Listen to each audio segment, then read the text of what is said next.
be playing quads, right? So that's gonna be 4-player teams. There's one team in the tournament. There's an exception. I think there's only one that is gonna be playing on 3. I think everybody knows why. I think everybody is understanding. For the rest, no exceptions. You have to be 4. Why 4? Because everybody, sometimes they get a mechanical, they get an injury, they get whatever, they get thirsty, they start playing like shit, whatever, they can swap, okay? So it's gonna be 4 teams. There's gonna be a captain. It would be important to ask before the games for the captain of the team. I brought some pink banners for the armbands. I'll have one at least at every court, so people can give them to the captain. They can wear probably. Hopefully, ask for them back, because the next game you're gonna need them, right? And so captains, well, you know, this basically the person is supposed to talk to the ref, or in case of delay of game or something like that. Those are the guys that get the players that get the penalties. And so yeah, that's pretty much it. For uniforms, I think as long as you can tell which team is which, I don't really care whether they are exactly the same.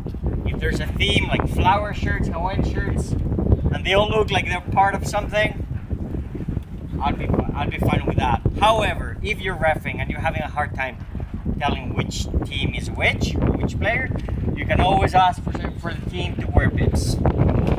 So make your job comfortable. Don't care about the opinions. You have to be on top of the game. So yeah, helmets, gloves, whatever.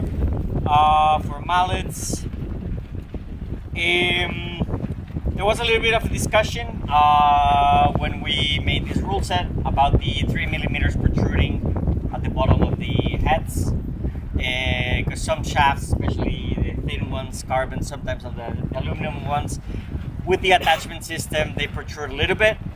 We put 3mm, but I would really leave it up to you. If you want to check it, if you see that it's protruding, we're not going to measure 3mm. It's just something that is not going to be sticking out so much that it will hurt somebody. If you think that it's sharp or something, ask them to file it down. You have a leeway in that sense. Heads, I don't think anybody has any illegal heads, so we don't have to cover that. Old stubborn?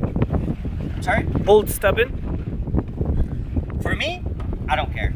To be honest, the 58, 59, 60, I mean, everybody's gonna scoop like crazy. Whoever scoops, they're gonna keep on scooping. I'm not gonna take the vernier and start measuring that. If it's obvious, then yeah. If you see somebody hit the ball and it gets stuck in the head, it's probably too much. No? But common sense. No? In that sense. For bikes, well, check for double freewheels. That'll be something that needs to be protected. If you see the player that has that, then they have to swap. They have to fix their bikes. They have to come back. Discards also, yes. Do players that don't conform during a game to the rules, do they get a penalty? No, they don't get a penalty. They just get kicked out. Like they have to replace. They have to be swapped, right? So we have 4 players. You know, they have time. They have to do it. You can stop. You can stop the game and give the ball to the other team. But I wouldn't call it necessarily a penalty. Okay. There's gonna be a bike check, right? There's gonna be a bike check, but there's always, you know. Okay, so the courts, these courts, those courts they have pretty low boards. So on those courts, I think it'd be important to explain to players that they cannot check the boards. They have to be careful, because otherwise we're gonna have flying players. Doors, I mean, you've seen how the doors are in here. And so ideally we'll ask people to help out for the matches, to have a couple, volunteers to help them close the doors. Pushing them in is fairly easy.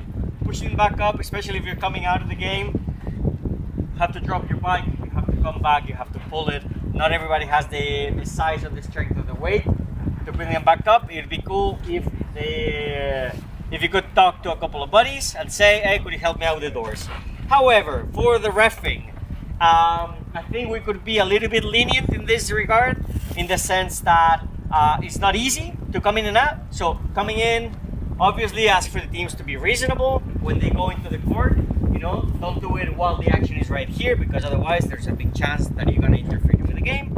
However, if the game is fairly far away from the door, and by any means the ball goes out or is thrown this way, I wouldn't call a penalty. I would just say, well, you know, within reason, it's out of bounds, and then we restart as if it was out of bounds. Be a little bit lenient because of the circumstances. This is the best that we could do for the doors, and so I ask you to, you know, just as you see it. If it's something blatant, if you see that they're trying to interfere in the game with the door opening and closing, you know, I couldn't do it, it went out, you know, what a shame, then you can call a foul, you know, as if it was right. But bear in mind those circumstances. In that court, you have to jump in and out, and so I don't know if it's easier or harder, but Yeah. we should probably establish a point so they don't go in the court at any place. So I don't know if you want to talk to the players. I don't know if you want to decide whether it's the tap out point or the corner, like in here, so it's closer to these circumstances. I would want to know your ideas. We could decide it right now. Each corner for each team. Which Same. corner? Over So the there. corner, Yeah, both corners. opposite corners. It doesn't matter which one, but opposite corners behind your goal, right? Okay. You would have like goal refs at each corner. Well, goal refs is something that you have to decide more or less where you could. Like as a ref, you could say, I see you better here, I see you better there. It's up to you. I don't really care if you're comfortable, you know, just looking up, you have a reflex of a preferred spot.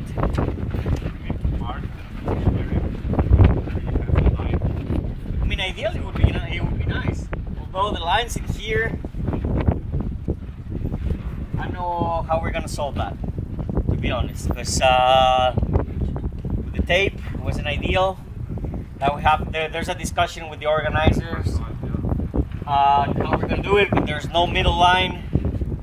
There's the crease, it's terrible. For the transition area, yeah, ideally it would be nice to have it. And in that case, that will be defined by the lines backward, right? What's a transition area?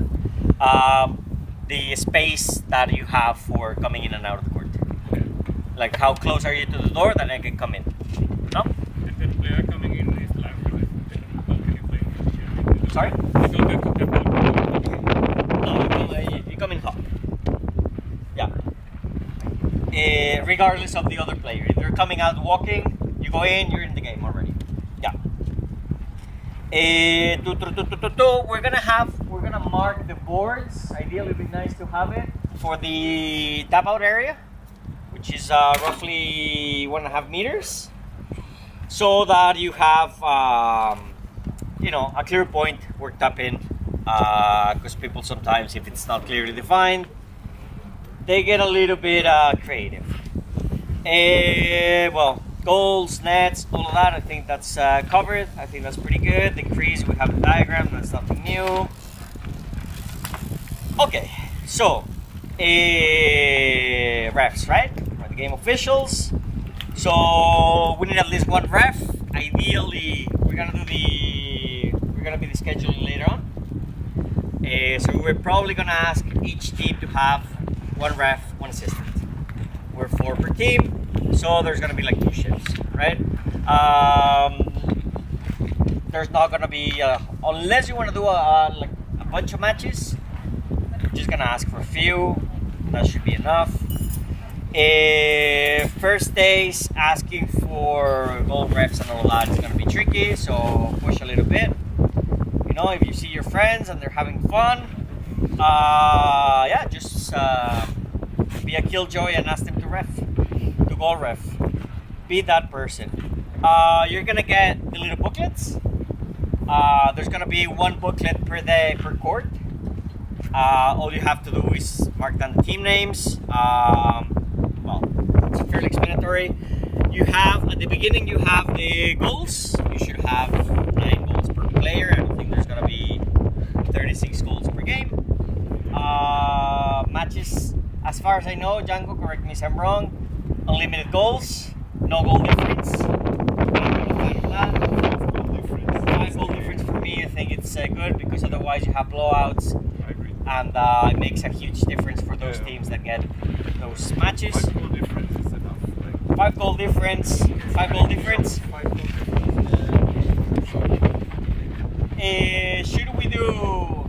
Should we do a 5 goal difference, but at least 10-minute games or 12-minute games?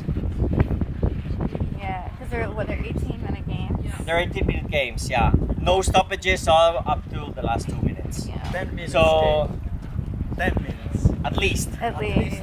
At least. Yeah. So let's say that you get Okay. 5-0, and at 3 minutes you keep on playing up till, but we only count the 5 goals in the results. Yeah.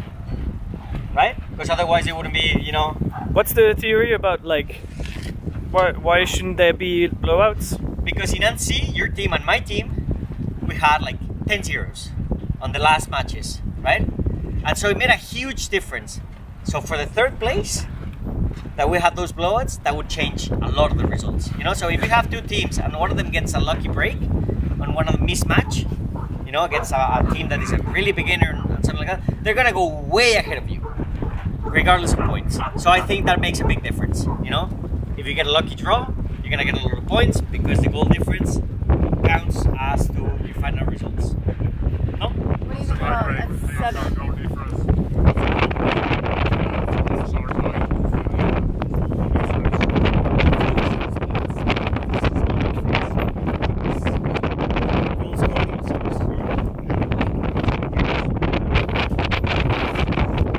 Yeah. Goal difference is definitely taken into consideration. Also, we will just recall regarding the 5-0 that I can't imagine 2 equal teams, 4 players, 18 minutes of play. I can see 5 goals being made and catching up to a 5-point lead in this format. 5 goal difference. Goal difference of 5 points, I think, could be covered in an 18-minute match. It could happen. I would like to listen. I just think that in that incredibly rare case, It's not. It's not 45 minutes. It's 18 minutes. That's the likelihood for it. It's fairly short. would you think in that incredibly rare case would the referee have the discretion to say, well, we're going to let it play on a little more? No, we have to decide whether it's.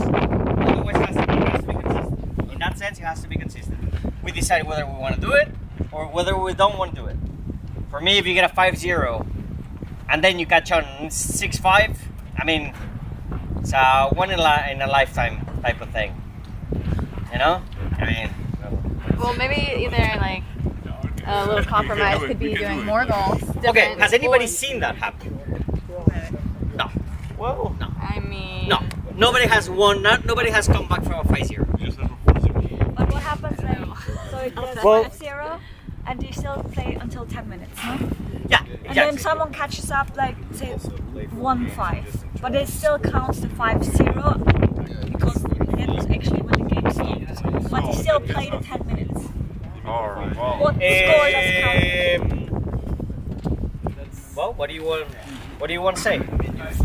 I mean, that would be a good case. That would be a case. They would be immediately, this is the score and this is empty. And then you can still play on, but it doesn't make sense to play on.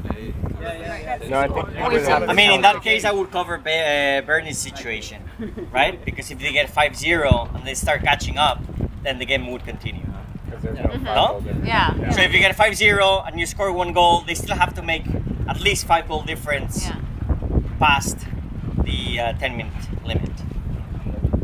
No? So the idea is that you get at least a certain amount of game time, the minimum, So if in 2 minutes you get 5-0, you get to play at least 10 minutes. I'd say 10 minutes is a little bit short. I'd say So it would be 12, 12 could be 12 a at least. compromise. I think 12 should be okay. And then, if you catch on, you keep on playing. No, it has to be 5 goal difference past that limit Okay, time. now I get it. Are we voting? Huh? Are we voting? Or is it decided 12 minutes? Is anybody against that? Biggs has his hand raised. Yeah. I think even the team who lose like 5-0 Yeah. in 5 minutes, they want to play the full game, 18 minutes. Even if they lose or not, Yeah. the people came from far. So I think people want to play the full game. Even I mean, we have the time. We definitely have the time. But okay, but we only count The 5 a goal maximum 5 goal Yes. difference. Yes. Yeah, so that's the decision, final decision. Yeah, everybody agrees. Everybody's happy with that. I like it. Play the full 18. We Yes. play the full 18 minutes. We only count the 5 goal difference. Yeah. So, okay. So if you say So after 12 minutes, 0.5. Yeah. is there still the 12 minutes? No, the full games. Everybody plays full games. But we stop counting on the official scoreboard from 5 goal difference. 5 goal difference. Yeah. So we finish every game as if. Hold on. One at a time. Please. One at a time. Yeah. Sorry. So can there be a comeback from the 5-0? The other team can't You're gonna play the You're gonna play the 5. You're gonna play the 18 minutes. and you can come back 5-1. So let's say that you're 10-3, right? So the result that is gonna be 8. So you can't catch up. So you're Still gonna get a plus higher, 5 still 5. in your score. The result is still gonna be 10-3, but on your results it's gonna be plus 5. Yeah? Plus 5 minus 5. That's as far as that's gonna go. Yeah? So we play full games now. Okay. Mix but it means the team losing like 10-0, the team can say, okay, we stop the game. It's not fun anymore. So it's also I mean, they want. yeah. Where are we going with this? Rain is coming. Under the block. Okay, so ideally, the ref does the reffing, the assistant does the score sheet at the time.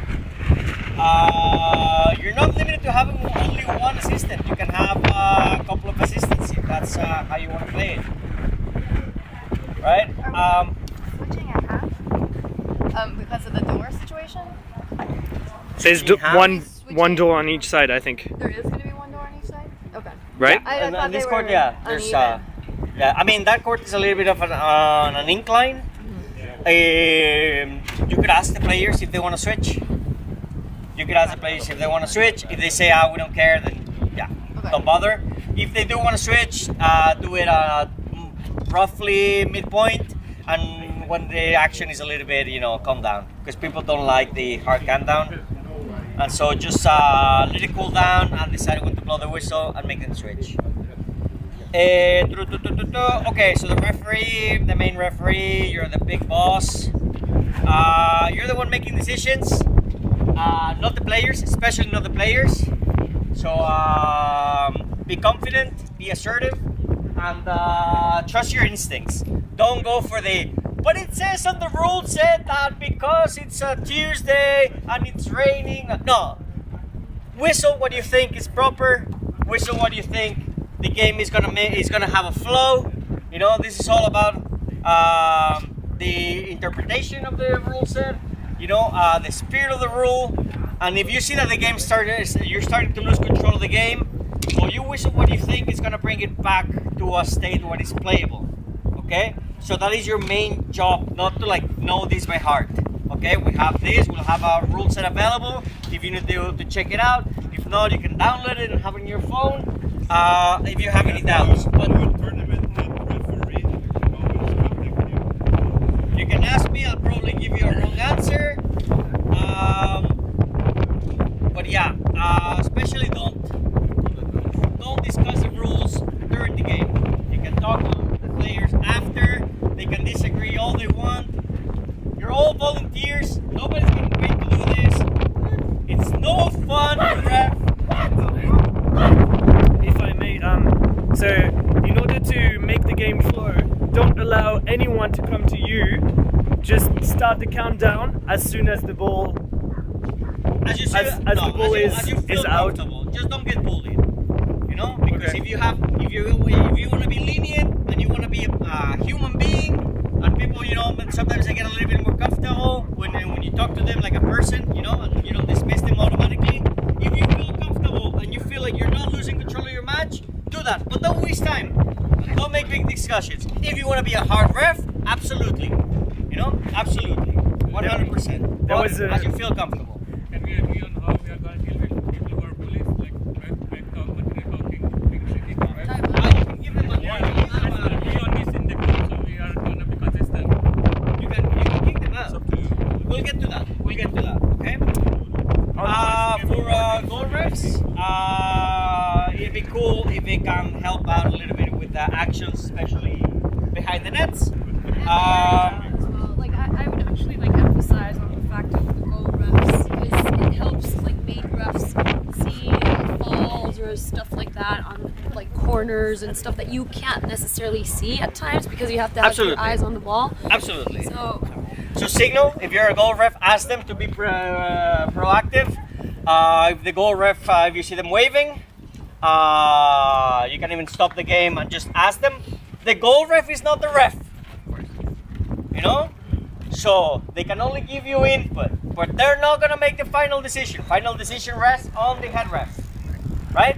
But obviously if they have a better vantage point, they're gonna have a clear, you know, well-informed opinion. Can we agree on a sign? Because if the goal ref is signing something, it's unclear or a whistle, so you can do something like this. You sign a whistle as a goal ref, like you raise your hand and do this. How would you say, like, how would you differentiate the foul from the advantage? Sometimes it's confusing for the goal ref if the goal ref is signing something. So you're not sure if it's supposed to be advantage or a whistle. So you do this to sign to the ref, it's a whistle. Otherwise, I wouldn't really care if you lose an advantage, but you get the call. You know? So if you get a foul that you didn't see and you lose the advantage, you're still gonna get the ball. Right? So I would much rather have angry people because you didn't whistle the advantage, but get that goal, than just let it play and not get that goal. Yeah? I mean, sometimes you see the action, but you miss the detail. And so that input from the goal ref sometimes is enough for you to make the decision. If you're not sure, you can always whistle, talk to the ref, and yeah, goal refs ideally will have to jump in every now and then to fix the goals. If you see that the goal isn't playable, you can always stop the game and then let chaos ensue. So game assistance. Game assistance is the referee. Like I said, you can have more than one assistant. Sometimes it's good to have a player that is eyes of ball and one that is looking at the game. So hand signals, well, everybody knows more or less now. So ready, and then you whistle, drop the hand. You know, that's how you start the game. Advantage. There's gonna be cowbells, and you can just ring them. I don't know if in this open area with the wind like this, people will hear them. Hey, but if they don't hear them, and you know, try to make it sound as much as possible. But if they can't hear it,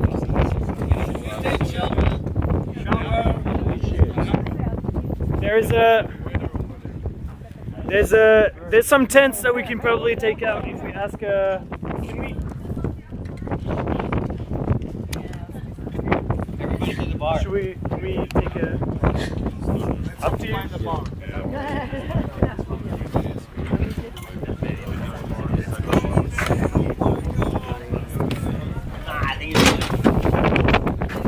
It's definitely coming this way.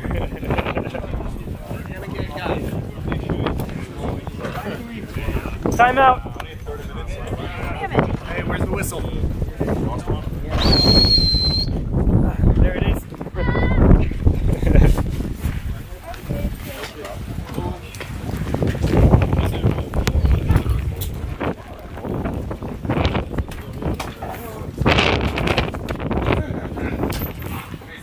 Max pour la différence de buts indiquée sur les scoreboards.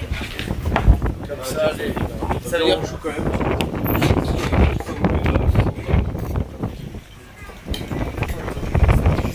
Ah! Le score. Whoa! Bryce, that's a dangerous place to be, bud. Oh shit, I'm in a dangerous place.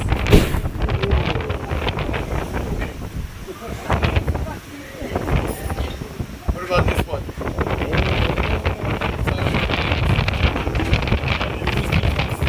That's okay.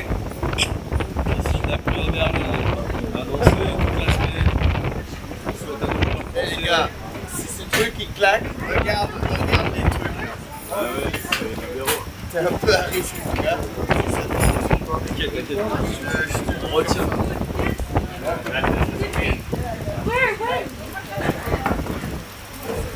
Suzanne, t'as pris le intel là? Pablo l'a pris.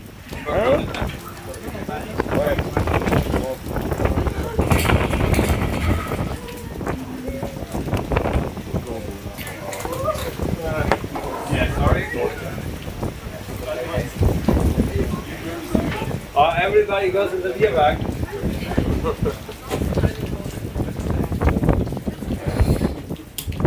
I have a beer. Just hold it in the rain and get it cooked. What do you want? Can I use this? Elle est connectée carrément à ton téléphone.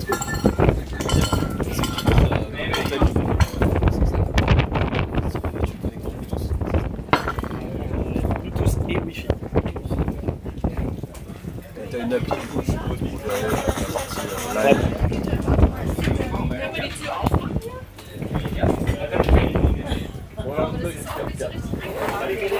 T'as bien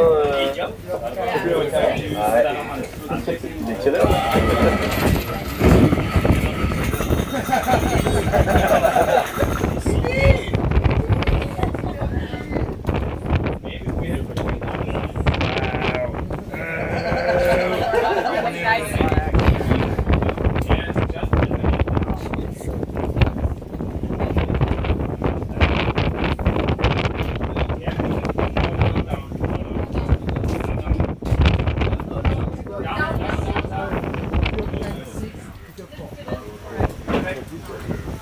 Okay, so that was good.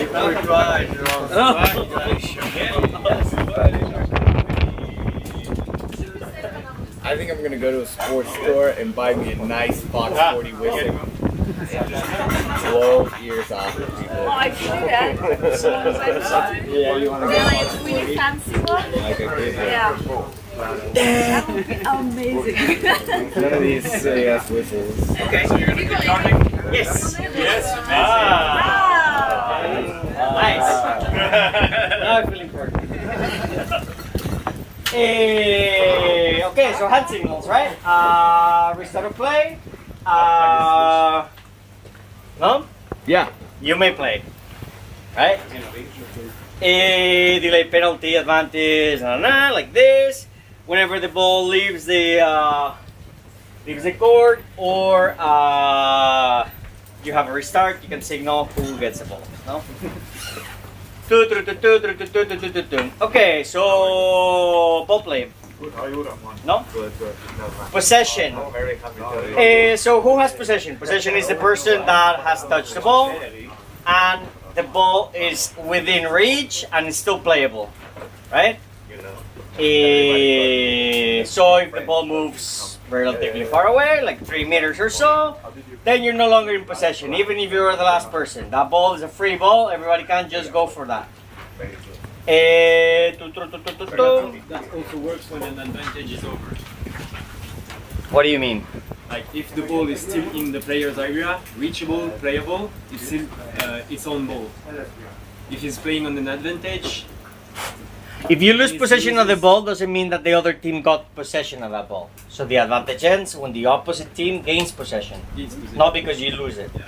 Right? It could be a free ball, it'd still be an advantage.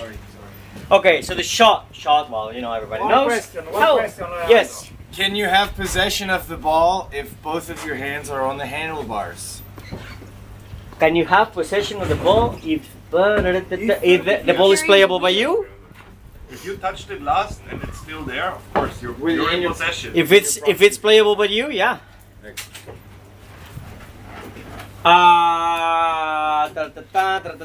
So, however, you cannot be in possession if you're getting cooked, right?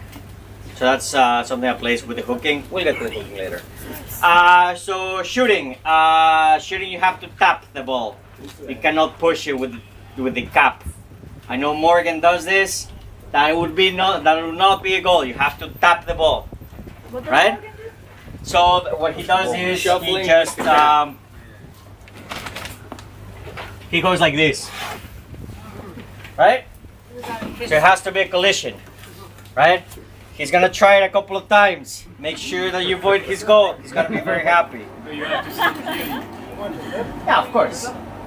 But you're gonna see a grin, and he's gonna look at the ref because he knows he's gonna try to pull it off.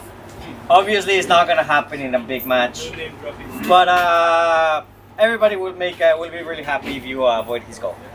So no shove goals, no scoop goals, no shuffles. So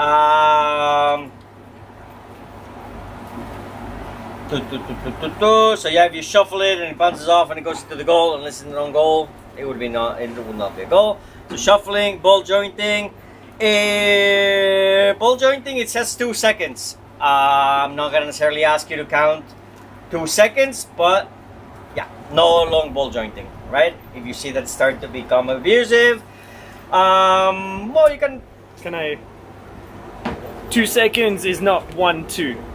2 seconds is 1 Mississippi, 2 Mississippi. Nice. Say 0 first. Okay, when you're counting, say 0 first. If you're counting the crease, say 0, 1, 2. Mississippi. If you're counting a ball joint, just say 0. Good point. If you see somebody that is playing like that on the verge, I usually try to give them a warning and telling them that I'm starting to become annoyed with their game. And tell them the next time that you see it, it's probably going to be foul called. And they usually stop, right? Because most of the time they're unaware that they're being a little bit long on their ball jointing. But, like you say. Scooping. Scooping nowadays is becoming quite popular. Make sure that there's no crazy scooping that goes more than 3 direction changes. Let's say that you scoop it 1, 2, 3, that's fine. But if you go 4, then that would be a foul, right? So, because we don't want people going like this on the court, the whole court, and then just people going clack, clack, clack. Right? You're probably gonna have to call that a couple of times during the weekend, during the tournament. So yeah, just make yourself visualize what 3 changes is, and then you won't have to change them. You know, to count them. Sorry. So carrying, yeah, well, whatever. If you hold the ball like this, a lot of the scoopers also happen. You know, they do that. You know, if you're holding the ball like this, then that's a foul. So grabbing, you cannot grab the ball. You know, if the ball goes out and somebody goes like this and it drops down, that's no problem. If you're in the cage, like this gentleman does sometimes, you're in the cage, you're the goalie, the ball comes in, you can swap it out. You can swipe it out. That's no problem. You're the goalie. You're trying to get that. Huh? You can also use your foot and kick it away. No, Like out of the air. No footy play. No footy play. Not even if a shot. No footy play. What about no free play? Scooping, yeah. Scooping has to be. Scooping above it, like you want to send the elbow, like at the opposite of the court. Scoop, send it. Yeah. If the mallet head goes above the bar, that's high. Not necessarily. So if there is someone around, if there is no one around. So the idea is you cannot play the mallet above the handlebar, and you cannot scoop above the handlebar. Obviously, there's a follow through to any movement, like and so, exactly, like a shot. So I wouldn't necessarily say your mallet went above your handlebar. That's a foul.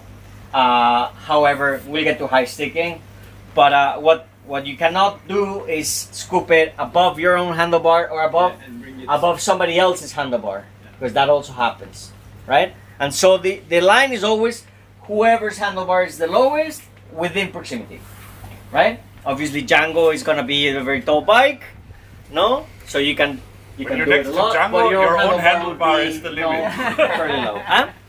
If you're next to Django, your own handlebar is the limit. Exactly. Take the lower Next to handlebar. Django will never be above him. So slapping, well, the same thing what we talked before, you know, with the hands. Unless you're the goalie, you can slap the ball away. That's fine. So yeah, we're already section 5. So start the game. Everybody knows what to do. You know, try to get people to say that they're ready. Usually it's the captain that has to confirm that the team is ready, but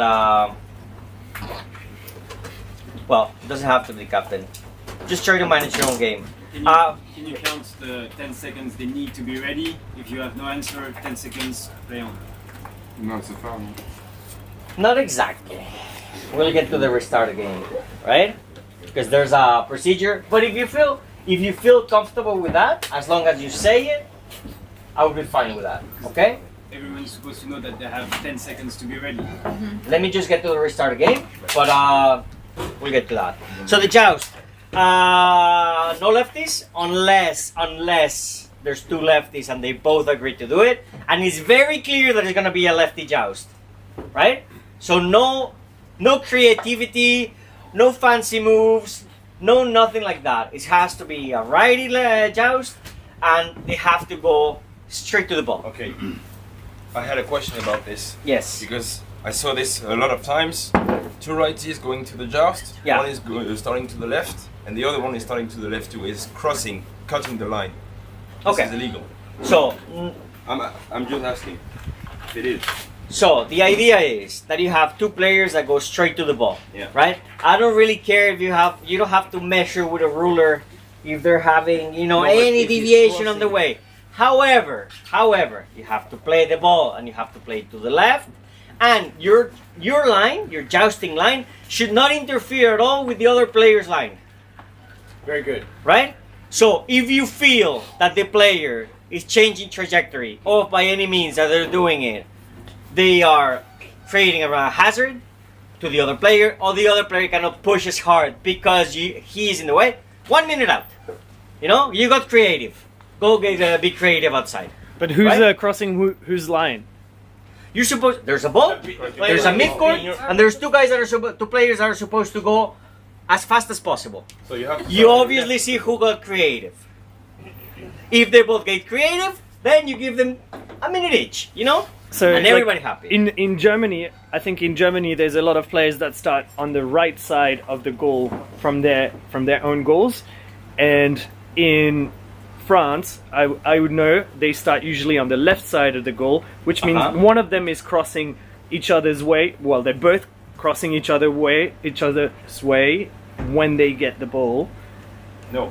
Yeah, but No, someone on starting on the right. though, they don't cross each one other. who's not on the They left, come they out in like They have to cross a different over. way. If they do it very late, you can see it. You can see that Exactly. they're only doing it last moment, you know. Well, The someone has to interference cross would be- one person's line, and Yeah, so should it be very clear to them before the tournament start that there should be a side or not? There's no side to the goal. No. There's no side to the goal. They have to be aware of their line, and they have to be aware of the other person's line. There's 18 meters or so to be straight to the ball. If you get creative, then you get the minute.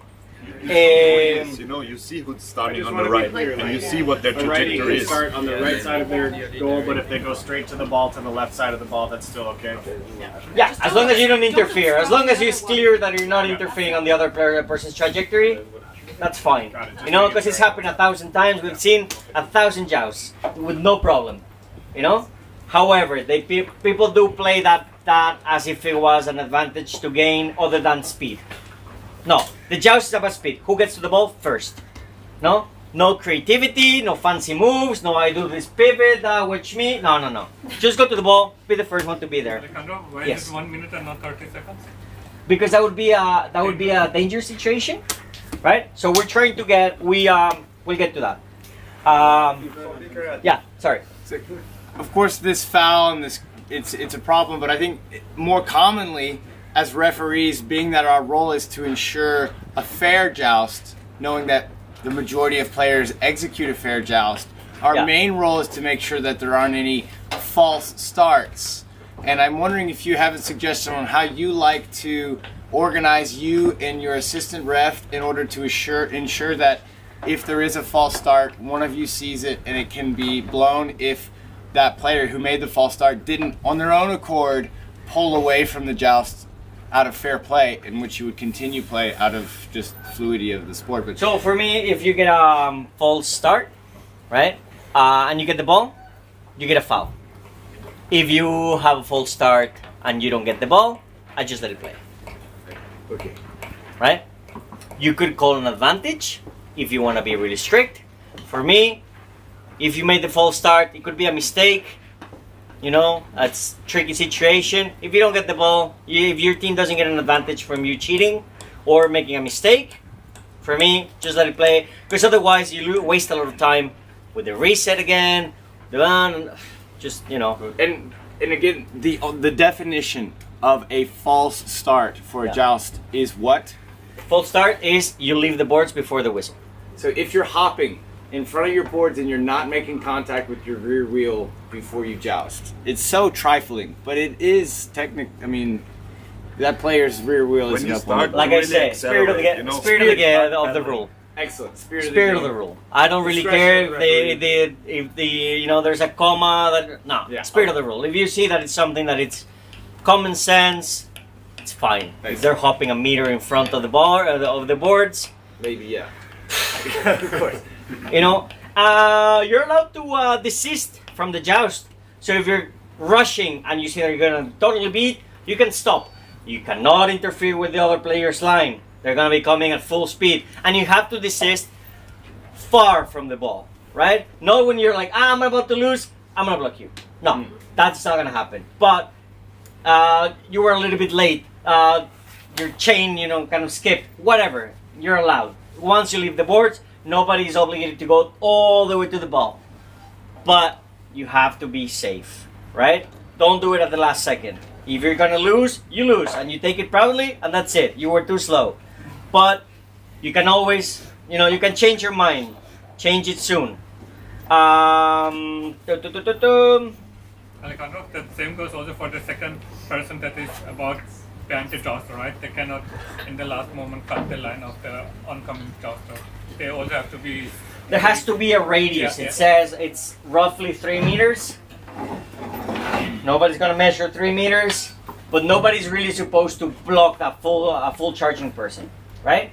And so I like to say like halfway, your side of the court. No, more or less, I would say that's that. But you're gonna have to decide for yourselves what's dangerous and what's not dangerous. Maybe the goal refs can announce also the fault start.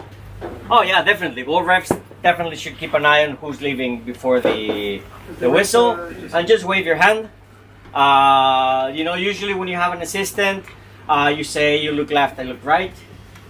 Usually that works, but obviously goal refs, super good if they can be proactive. So yeah, so for the time, the clock keeps ticking until the last 2 minutes. However, if you get something like a big injury or something, it's your discretion. You can stop the ball. You can stop the time, so we don't waste, you know, play time. Or for example, it happens sometimes the courts get damaged. You know, somebody crashes into them, destroy the court, isn't playable. We can stop the game. So whatever it's big, you can stop the game. If it's something within the game, just let it roll. You know, it gets people moving a little bit quicker because they want to play their 18 minutes and not just play 2. So yeah, restart play, right? And so usually you have to give 10 seconds for the team to be ready. And then the other people, once they're ready, you have to give them 10 seconds to do it. This becomes a lot of time waste. I know a lot of refs that start counting directly when their stoppage. They start counting 10 seconds, and after the 10 seconds, everybody goes. Usually it works because players, you know, get a little bit more ready. They feel the pressure, they don't want to start the game, not be ready for that. There's timeouts. There's a couple of timeouts that teams can have. However, if there's a switch in the lineup, those 10 seconds might be a little bit short. It's just that sometimes you spend more time to ask an answer than the 10 actual seconds. I agree 100%, and it pisses me off to great lengths. However, I do not have a better solution right now. I do have a word of advice. Don't ask questions. The referee doesn't ask questions. The referee knows. When you're communicating a countdown and you're asking the team to be ready, that's not appropriate. They can tell you they're ready during the count to save you from counting down. But you don't need to go ask them, because then you're waiting on a response out of politeness and all the rest. It's not appropriate for the execution of the sport. Don't ask questions to the players. You tell them what's happening. A goal is awarded, you say 10 seconds to get ready, Jovi. And that's all you have to say. And if they're not really clued in on what's going down, you start counting down 5, 4, 3, 2, 1. And if they say ready, then you can immediately announce that you have 10 seconds to cross the line, and you communicate to the other team. You don't ask the other team, are you ready to cross the line? Just give them the information and allow them to behave. We tried that, and they were rather quick then. Sorry? They were rather quick, the teams, to get really ready to be, because they had to focus. And we did like really quick game. And I guess like always, before the whole game starts, like let captains or the whole teams know like how you're reffing. Yes. Let them in definitely. advance know that this is how you go and that's how it goes. Definitely. So this is something that it has to be on your hands, on how you want to ref your game and how you want to keep it together and how you want to make it forth. Like I say, there's a lot of leniency. Because it's important that you feel comfortable. And yeah, definitely. If players start complaining and they say, no, but in the rules, just let them know that what they're doing is pissing you off, right? And what you want to play, and you want to have a game that it rolls, and you're comfortable, and that's the way that it's gonna go. You are the master of your domain, and so yeah, definitely. If you feel that if you want to do the countdown 10 seconds and do that, that's totally fine. Yeah, let them know. Let them know. Talk to your teams and let them know how you're gonna get the game going. Yes. So I had a question about like after overtime. You whistle the end of the game. There's overtime. How long do they have to be ready? Is it 10 seconds for the rejoust? Do they have time to drink? Do they not have time to drink? Because I don't think there's anything that mentions that they don't have 30 seconds. They should be ready, I think. But they should have 30 seconds. I mean, it is not however you see fit. However you see fit. If you see them getting off their bikes and going away and talking to their friends, no, you can whistle. You can do 2 short bursts of the whistle and say, hey, get ready. We're still playing. Get on it. I had like this instance happen in a tournament, and both team went ready. Yeah. Am I, as a referee, am I able to give a foul, or what happens? Am I giving fouls to the teams that are not ready, that are purposefully being not ready so they can have time to drink? No, as if they want a timeout. I mean, you have to manage your game. I don't have an answer for you. You have to manage your game.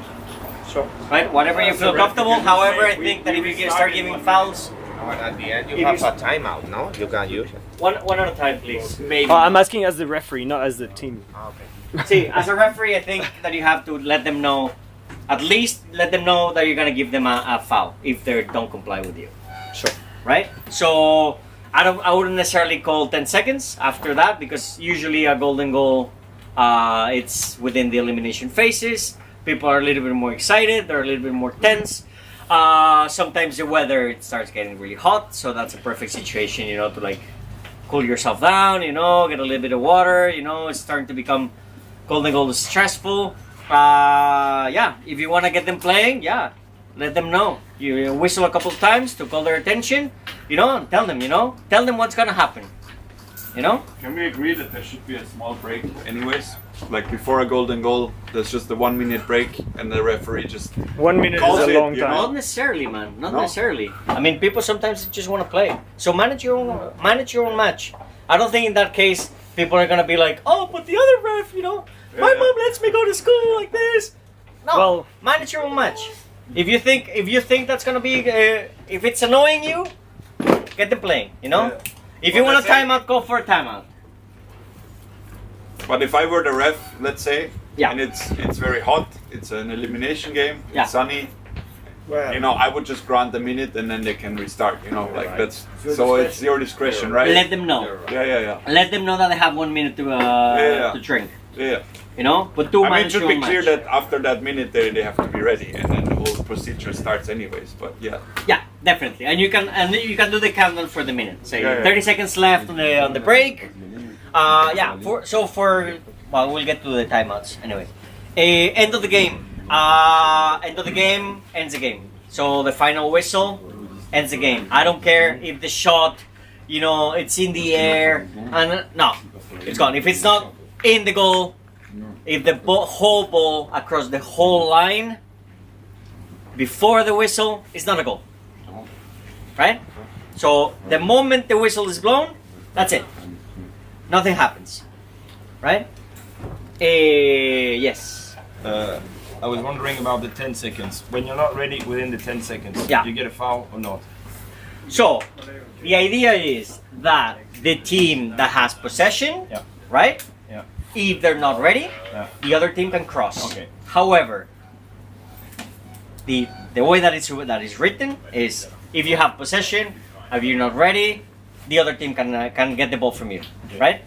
If you have possession and the other team is not ready, then they get the foul, Okay. right? So the team that doesn't have possession gets So you a foul? cannot score an easy goal, Okay. Yeah. right? Okay. You can get the ball stolen from you, but you cannot score on a free goal. Who gets a foul? The captain? The captain gets a foul. Yeah. Okay, so Even if the captain is outside of the court. yeah. Okay. Yeah. Let's not try to come up with exceptions to our rules until we have. So yeah, so the goals, it's the whole ball across the whole line, right? Whole ball, whole line. Sorry, Alejandro. Yes. After the fault, do they have 10 seconds to be ready again? So normally, yeah, there's 10 seconds to be ready, whoever has the ball, Yeah. and then the other team has 10 seconds to be ready. However, as Chris says, that sometimes becomes a little bit annoying. So if you're the ref, you can say, I'm just going to count down from 10 and let it play. Okay. Right? If you want to... One more question about the restart. 10 seconds, you have the ball, and you intentionally are not ready. You go behind the goal with the ball, play some time, let the clock run. You're winning the game. So can that be okay, or is it unsportsman behavior? So let's say that it's a tie game, or you're winning, and there's very few seconds left, and you cross the line, or you never cross the line. I never cross the line. I'm not ready. I go behind the ball. I go behind the goal with the ball. Yeah. And let the other team come across after 10 seconds. You could do it. You could do it. If you see that it's something ugly, you can always call for sportsmanship.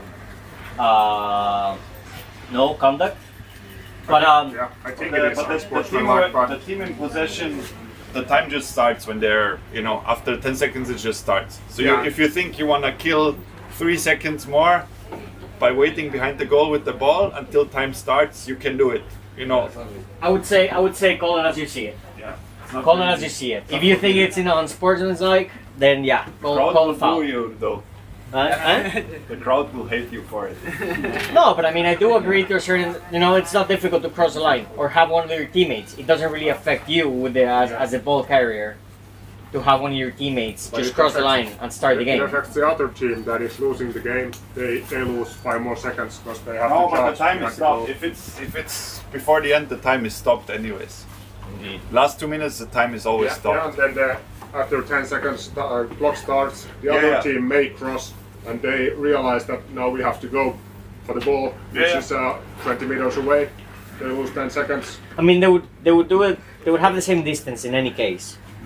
The only difference would be that you have one of the teammates crossing the line or not. Yeah. It would be a severe call. It would be really strict reffing. But if you're the ref and you think that's totally not how you want to play it, hey, it's your call, man. Unsportsmanship. Yeah. Is that the word? Unsportsmanlike or unsports players like. I don't remember what the neutral term was. It's a long word, but unsporting behavior. Hey, grande Django. Okay, so invalid goals, right? So any action, any goal that happens. Or any action that results in a goal, but it's also a foul, it's a foul, it's no goal. So if you're going straight to the goalie and you take a big ripper and it goes in the corner and you totally crash into the goalie, no goal, sorry. Right? So any foul within the action that results in the goal invalidates the goal, regardless of timing. Right? It doesn't matter if the goals got in first. If it's within the same action, right? That generates that avoids the goal.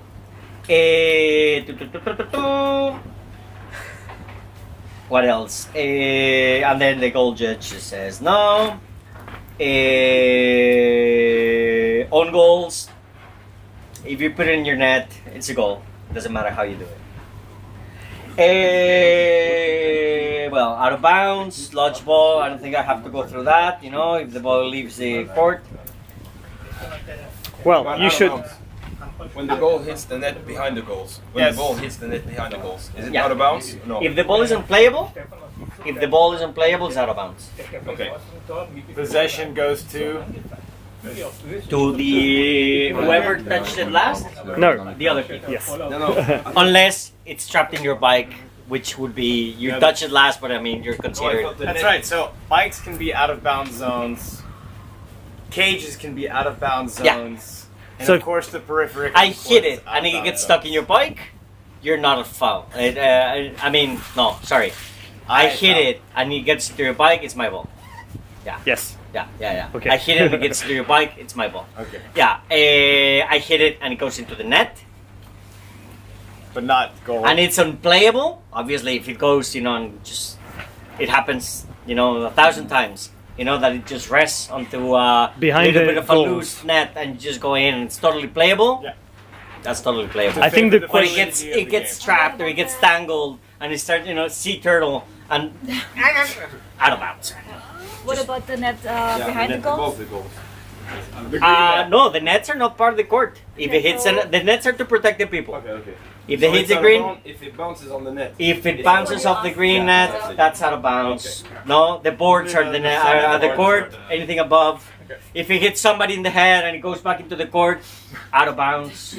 What if a spectator swats the ball back into Out of bounds. Yeah. No help. And penalty for a spectator. Yeah, definitely. You do a penalty shot. I have a question. Mm. If I shot the ball and I score, and if after my shot I have, for example, a mallet under my wheel, Yeah. so it's a goal and also a fault for the player who put the mallet under my wheel.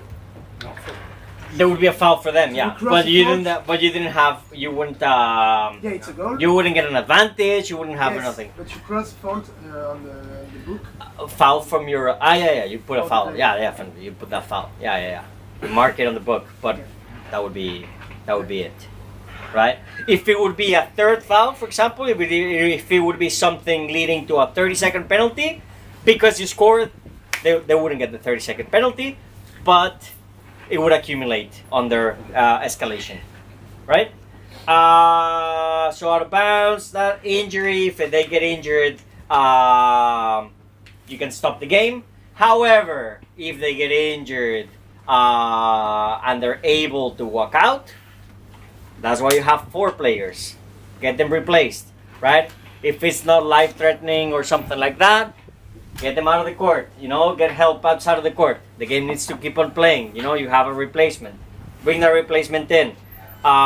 Same for mechanicals and all of that, right? Alejandro, Yes. if someone crashes hard, as a ref, you have the discretion to whistle immediately if you feel like the player is hurt, right? Oh, definitely, 100%. Yeah. Safety third. You can interrupt for any reason the game. You're the ref. You know, if a board Yeah. is broken, if a leg Because is there's no- broken, whatever, you there's no stop until it's fixed. Yeah. Like Nobody cares about this bullshit major sport. stuff. You know, it's No talk back you know, from the player that's saying it's we a lost human an being. advantage It's or your whatever. friend. You probably know that Yeah. person. You probably shared. You know, you see them a couple of times a year. Yeah, definitely care for the people. So yeah, stop it as you see fit. So player replacement. If they get injured that they can no longer play, you don't let them get another player until the end of the game or until the team gets less than 3 players available, right? So if they get injured, they're gonna keep on a 3. If there's a mechanical or whatever, they're gonna be playing at 2, right? If they do get a second player injured or unable to play, then you can ask for another player to go join in. But it has to be a player that is not playing the tournament or that is already eliminated. Hopefully that won't happen this Even tournament. in the finals. Hopefully it will not happen. Yes. But So does it happen? Sorry. Does it happen in the finals as well? Like let's say it's a semi-final, and the player that were kicked out of the tournament like 2 games before, yeah, can jump in. definitely. Yeah, even the match before. If they're eliminated, they're free. Alright. Yeah.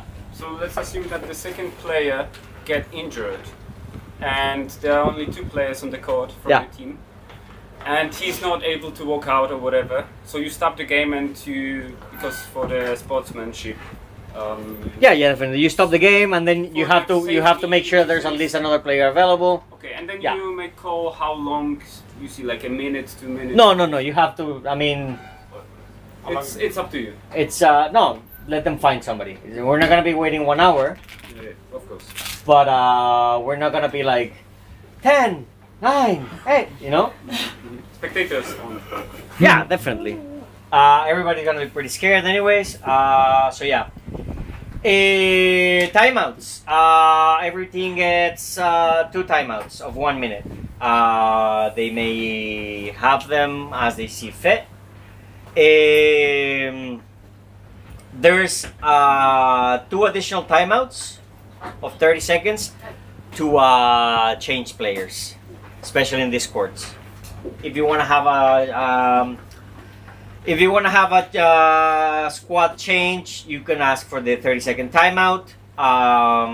If it's really difficult to do it, try not to get them. Try not to do them, but you could have them. So terminology for that, are we using a different name, not a timeout, 30-second player swap, something like that? Just let them know. Okay. Let it know there's gonna be for changing. Is it clear that to the teams that they have? This is the first time I've heard of it. In addition to Somebody hasn't been reading the rules set. Sure. So But yeah, no, we did because we need the situations, and because it does happen. There's courts that are impossible to get in and out. No, there's like sometimes there's a cage or whatever. So the idea is to be able to do it on live game type thing, right? You do lose possession. So it's really like a timeout. It's like a timeout, but a short one. It doesn't really count on your 1 minute timeouts. It's just so you could get it done, right? Can only be called during last play or also during stoppage. Like if the game is stopped after a goal or whatever, you can call a 30-second timeout for switching. It's mostly for live play. Okay. It's mostly for live play. So if there's no change, it's a foul. If there's no change, there's a foul. If you want to call it like that, yeah. I'm gonna use that for other reasons. Otherwise, You like all the timeouts. everything I can get. If you think If everyone would take all the timeouts, like there'd be a 30-second timeout, so it wouldn't be the end of the world. You get 2 30-second timeouts. Yeah. Monday midnight, yeah. So you don't have to change. And 2 timeouts per game. no. 2 timeouts, 1 minute. 2 timeouts, 1 minute. Yeah. I'll do for changing 30 seconds. Yeah, you could use them for. Yeah, I'm not gonna. It's gonna annoy me, but I'm not gonna give you a foul. Okay. You know? Yes. When can you do a timeout and keep the ball? When can you keep? When they score on you. No. When if you get a goal, can you do a timeout and keep the ball? Oh yeah, definitely. Yeah. When there's a On stoppage. any stoppage, yeah. Yeah. Yeah, So- on live play, no. Your calling a timeout does not penalize your possession of the ball if the ball is not in play. Grande. Okay, so do call for the timeouts as a ref. Do count them down. Say 30 seconds left in your timeout. 15 seconds left. Because otherwise it becomes a minute, and then they get ready, and then 10 seconds, and then it becomes a 2-minute timeout. So no, do let them know. Ideally, I don't know if there's a second timer, but ideally if you have a second timer as a ref, that's helpful for these types of things. You can keep track exactly of the length. Yes? It's about fouls. If I get a foul, if I get a 30-second foul or a minute, am I allowed to walk out of the court and have a player coming back in? And if I do this, does he take the 30 seconds? Yeah, definitely, 100%. I mean, your team gets the penalty. Yeah, The player advantage. The player advantage goes to the other team. So your team. However, there's something that happened in Nantes and in Lyon, right? And so we do have to specify it, which I think it's mainly symbolic, but I think it is important. If you get a 1-minute penalty for something dangerous, that player is the one that is not going to be able to continue. So if it's something dangerous, right? The player that gets the minute or the 30 the minute, Yeah, has you to cannot stay change on the it. You got he cannot stay. They cannot stay in the court and keep on playing and get another player move out. If it's dangerous, that player has to serve that penalty. And he has to stay in the court to serve the penalty. If you think that that's going to be easier for you as a ref to manage them, you can keep them next to you. Okay. However, they have to make sure that they do not interfere in the game, right? Yes. I mean, you would. Sorry. So, like, you mean that you would have the third player come in, and you have like the other player timing out, like on the No. reffing side. No, So you no. would I have, mean, like, can you give the 30 7 seconds players to in another court? player in your team? come again? Can you give the 30 seconds to another player in your team? But if it's a minute for something dangerous, Mhm. he has to. The player has to take the penalty. This one. But if it's something else, just 3 fouls, you get 30 seconds. Then you can give it to anybody. No, but I mean, you're not playing.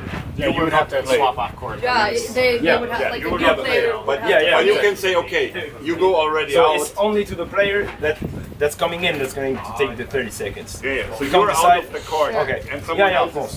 Yeah, of course. Sure. Yeah. That's okay. In that case, that's okay. So as long as you don't play. Like, but, I guess it's best to not have like 7 players in court. You know what I mean? Yes. So 2 questions actually. So first, like if you do the swap for the player, when you have a penalty, you only start counting in when the replacement comes to your desk. I understand. It's not Okay, let's not let's keep on the this. We'll go back to that. Okay, we'll go back to that. So right now we are in the substitution of the games. No, let's just wait. We're gonna get to that. We're gonna get to the whole penalties and how it becomes all of that. Okay, let's not get ahead of ourselves. We still have a few things. So for the changes of for the live swap, right? Like I said. With the doors that we have, be a little bit lenient. You'll have 2 timeouts to do it. If you want to use it, use them. As a player, as a ref, if you see that the game doesn't interfere and the ball goes out of the court, don't just let it be. It'll be fine. However, the player that is leaving has to be close enough to the door before the other player can come in. At some point during the game, there will be 4 players to a team in the court, right? However, the one leaving is close enough that will just be on its way out. I would not necessarily call for a foul there, unless, of course, the player is halfway and, for example, I would see Pix doing this. You know, the player is halfway coming out and he's really excited to go in, and he goes in and the player is like super far away. In that case, I would say 4 people in the play in the court, and I would give a foul to Mr. Pix. What about if one of the 2 people who are switching is touching the ball? It's just ref's discretion. You decide if they were supposed to. You know, like one is going in, one is going out. At which point can who do like what, give you know? give a pass. Like the Let's say living the ball player. comes there. Can they both not touch it? Can one of them touch it? When It has is to the be transition point? No, I It's think like it has to be. ref's It has to be. discretion, right? It has to be a loose ball. Okay. It has to be a None loose of them ball. can touch it until it's clear who's in and who's out. Yeah, I think it's yeah, definitely has to be a loose ball. Yeah, otherwise you're just giving a pass to your teammate. Yeah. No, none of that bullshit. Good question. Okay, so infractions. Woo wee. So delay of game. So delay of game is for the team captain that doesn't want to say we're ready. However, as we said before, if the ref says within 10 seconds everybody plays, then this delay of game will not exist. No? And it would only be for that team that is not in possession of the ball, we made clear earlier. Exactly. Yeah. A delay of game can also be trapping the ball against the boards, making it unplayable in one of the corners. How right? long? Huh? How long? Your discretion. Ref discretion. Are you making it unplayable? There's some people that like to lean on the board and are having a really hard time to get it out. And there's some people that do it on purpose, and there is no strategical advantage to do that. To lean on the board and try to... How green is green, you know? Pretty green. 5 seconds is a lot. You know, 5 like, seconds is a extremely lot. long. So like I guess like if you just on your discretion, 2 seconds is enough. 5 seconds is a lot. So like if it's more than 5 seconds, No, you can just call the player and say you have to play the ball. Get it out of there. You just communicate with them, give them the warning. It would be inappropriate to suddenly surprise them with a foul. You should give them the information like, hey, get out of there, I'm counting down. Make it, sorry, if you don't have a solution, then just go defend your ball. You're, you know, enough. Yeah. But, yeah. So a player that throws it out of the court, you know, voluntarily, just to waste time, you know, all of that. Delay of game. So whatever it's, you know, making your life miserable because they're not playing, that. If they come in and they move the goals, not that they get stuck in the goals and they move them, but like voluntarily go and move the goals, that would be a delay of game.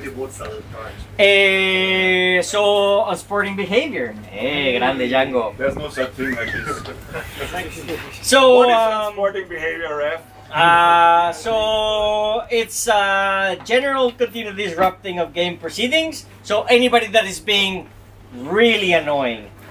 For example, you don't have to insult somebody necessarily, but if you're being really disruptive, you're arguing constantly, you're angry in a panic and starting to break your balls, you know? I know, for example, at some point I had an experience with I don't know if anybody knows him, Pete Abrams, right? He was really annoying. He wasn't rude necessarily. He wasn't insulting.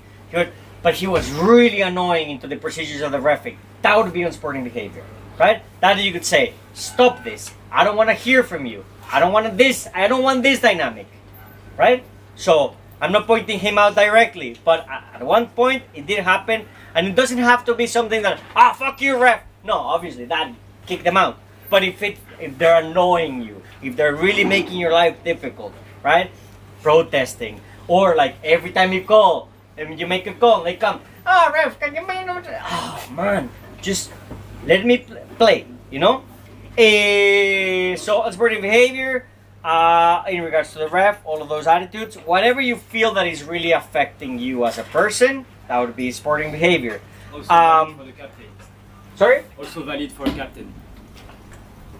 It's not necessarily the captain or not the captain. It's just the behavior of the person that is doing it. Yeah, and so it applies as well for the captain. The captain doesn't really have any authority in that. It's personal. Yeah, it's personal. It's You know? not for the captain. It's Why are you being annoying to me, regardless of whether he's a captain or not? The captain can discuss with the ref, but if they're doing it excessively, then yeah. Yeah. So it's in the attitude, you know, and the relationship that you have It's at actually that a good point. point, because if it's not the captain, it's easier to call it also on them and say like, why do you always come here? And even sporting behavior, for you have a captain, let the captain speak to me. And then captain takes over and do the same shit. Yeah, exactly. Yeah. Then they're all And then out. everybody- Then nobody everybody- plays. Then they can all sit on the bench and wonder why they're sitting there. But if there's no captain, who has to speak for the team? If They're the all captain's captains. Yeah, but if the captain's not in the court, when Anyone can speak apparently. Anyone can speak. Yeah, of course. But, But if it you depends, have to you know. ask a question If like you ask you already a ref how much so time is everyone left, wants only the captain to speak. If the captain's not in the court, Anybody can say it. I mean, be a decent human being. That's it. It's just reasonable. Whatever is reasonable, you know. So on sporting behavior as well, if you dab and you don't leave the game, right? Especially if it creates an advantage for you, right? And so this happens sometimes. This is not sporting behavior, but this is an example that sometimes happens. You dab, and in the way you affect ball play, and your team gets an advantage. I wouldn't necessarily call a foul on you, but I would definitely give the ball to the team that gets affected, right? Even if it was completely random, but I was trying to get out. Yes, of course, but your team got an advantage from that. I'm giving the ball to the other team, right? However, if you do it voluntarily and it's clear that you are interfering in the game while you're dab, that would be unsporting behavior, right? Can we go over the the dabbing infraction? Dabbing, I find, is actually a very complicated thing. There's a lot of ways to dab, and sometimes there's obstruction fouls that I've called due to dab players impeding a counterattack. It wasn't unsportsman, but it was obstruction, in my opinion, in that time. And so the dab foul in particular is one I worry about when I'm reffing. Give me an example. On Gamma Court, we have a lot of people sitting on bar stools. I like to say they'll prop their elbow onto the low board and play the ball very discreetly. That would be a foul. That is a dab. Right? It's something that exists here and not on other courts, so we all need to be aware of it for Gamma. There's also a very common dab foul of players very discreetly leaning onto the crossbar of the goalpost. It's very hard to call. As a ref, I can only really call it if I can see their body posture is really leaning back when they're trying to block a sneak shot. But that dab is also complicated for me, and I worry about it. Being in the way when you're down. If you can sub out when you're dab and the sub player does that player need to tap? No. In that case, no. The player, if you're like we said before at the beginning, you can come out of the court running if you want. The other player is gonna go in live. Okay. That is not a problem. Yeah. Give me just 1 second. Let me just find if it's we're before or after the dabbing. No, we're still gonna get to the dabbing. We haven't got there yet. So yeah, sporting behavior. This sometimes happens. There's a few players that do this. The player is dabbed and they're trying to go to the tapping point, and somebody screens them. They interfere with them so they don't go in. That would be on sporting behavior, right? I know somebody in my team likes to do that. That's pretty shit. That player is out of game. It's supposed not to interfere at all. So if the other player, if a playing player is engaging with them, that would be pretty bad. Creating an unfair advantage for their team. There was at some point some players I would like to hide the ball before they cross the line, and then they would just suddenly release it and start playing, and nobody knew where the ball was, and all of a sudden they're in front of the goal and they would put it in, right? For me, that would be pretty unsporting because it creates an unfair advantage, right? So the idea is that everybody has to be on equal footing, you know? No funny things. I would laugh at it, I would say, but I would definitely say it's gonna be a foul, right? So you can give 30 seconds, you can give 1 minute, or you can kick them out of the game, depending on the severity, right? So if somebody gets violent though, they're out. Out, definitely. Right? Out of the game. Out of the game, 100%. And it might result in the exclusion from the tournament, definitely. Right? But any violent thing, leave. You know? No violence in the courts. So people define violence, because I could see people being like super aggressive to each other, being like, okay, I have beef with you, mean talk. No. You control your game. Okay. You're the ref, right? Put the limit where you think it's good, where the limit is. Sure. Right? And so, yeah. Okay, so that's that. Interference. So, bike interference. No blocking, right? Off-ball blocking, you know? Not allowed to do that. Wait, can we clarify what's allowed? Then you can block a player if they didn't want to be in that direction. So you can predict where the player will want to be and be there, and effectively block them when they didn't know that they were going there, right? You can be in the way, but you cannot get in the way. You can be in the way, but not get in the way. Yeah. Nicely said. Right? Not because you were there, he's blocking me. No. However, we know there's certain positions that are definitely you're getting in the way, you know, and you're pretending that you're not doing it. You know, we can think of Mr. Josef Hagemann that likes to do that. He goes and he's like before you're there, but he's definitely blocking. Right? He's positioning himself in a strategic position so you don't pass. You weren't there before, but the action didn't go to him. He got to the action, right? Okay. It's always a gray area, so I cannot say that it's always like this, but definitely, if you're there because you're there, it's no problem, but you have to be there before the action, and it has to be clear that you were there because you wanted that space, because that was your space. The action came to you. I have like a very specific example. For example, yeah, player 2 offensively goes just in front of the crease. Yeah. Stops there. There's no one. There's no one that wants to go there. Stop there. Yeah. So that the defense cannot go through that space. You are entitled to the space that you occupy. Okay. Right? Very clear. However, when the action is going towards the goal, it's very difficult for nobody to be there. It's very difficult for you to be before the action is happening. So the action is definitely going to come to you because it's coming, but if there's already somebody there, it's going to be really difficult for you to not get in the way, you know? Not be an active participant to that. As with everything, ref discretion is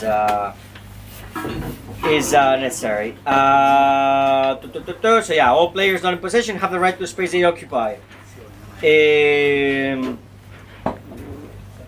Anything that is momentary, right? So if it happens, if you happen to block somebody, you know, you get out of the way, that should be fine, right? Because it does happen. I mean, you cannot disappear. So if you're going for a loose ball, block them, you know. You can move in their trajectory. You can impede them from getting to that ball, but within the reach of the ball. Don't do it halfway across the court. You know, do it when you're fairly close to it. So it's always in the context of ball possession, right? Either challenging ball possession or gaining ball possession. So interference works like that for bike interference and for mallet interference, right? The idea is that you're trying to play that ball or the ball carrier. not just block anybody. That is a thing of the past. You cannot block somebody so that your teammate gets the ball, unless it's the ball carrier, right? You can block the shit out of them, and then your teammate gets the ball. Yeah, that should be that's allowed. Yeah. So, two players pinched up on the boards. You're blocking this player from getting away from the boards. Then the ball gets loose.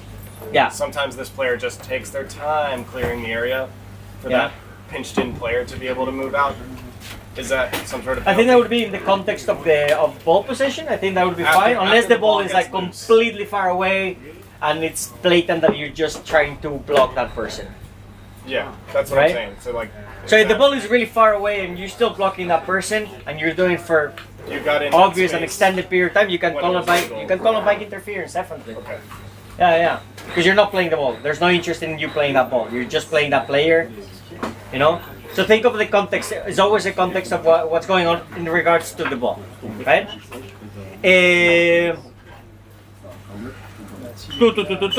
Same with the body interfering. It's like checking, right? You can only check somebody that has the ball. It has to be high and even, right? Or it's for the direct, like if it's a race for the ball. Two players for an open ball challenging them. They can do it. Yeah, exactly. So mallet interference. This comes in with hooking and all of that, right? Mallet interference is a little bit the same as the bike interference. So you have to play. You're allowed to play the other person's mallet in the context of gaining possession of the ball, and the ball has to be reachable by you. Has to be playable. That ball, you could decide to play the ball, but you're playing the mallet. But the ball, you're capable of doing it. So no long reach. If you're doing like the reach around, you have to be big enough, you know, and the other player has to be short enough that you're allowed to be playing it. Django can do that. Django can do it. Guess who wrote the rules?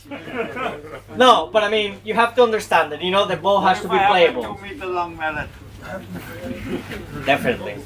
In that case, encourage. Is there a limit of height where you can check the mallet? Like if you check it like really close to the hand of the opponent. If you hit somebody, if you try to hook while the ball is there, and you're both trying to chase him for the ball, right? If you're doing something that is dangerous or it's dangerous looking, so the strength, like maybe if it looks dangerous, because if the ball is right there and you're hooking almost the hand, that doesn't really make any sense. So you can call a foul on that.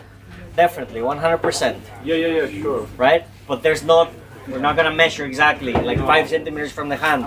Just something that makes sense. Why are you reaching so high into somebody else? I saw these things happening, you know, so that's why I'm wondering. You can call a foul. As a rule of thumb, you know, if somebody hooks the top half of the mallet, they're probably too far, you know, most often. As a rule of thumb, you know. Exactly. So it has to be contact, because hooking mallets, it happens, and guys, please. Question. Yes. It has been asked a few times. So, breakaway. Yeah. Someone wants to shoot. Yeah. You're too far to reach the ball. You just hold your mallet into the shot. Foul. Well, you're playing the mallet, not the ball. Yes. So foul. Right, but it's a ball that is unplayable by you. Yeah. That would be a foul. Yeah, Okay. definitely, 100%. Okay. Yeah. So no last minute things, right? Yeah. Mallet plays within the context of gaining possession of the ball that is playable by you. It has to be in that context, right?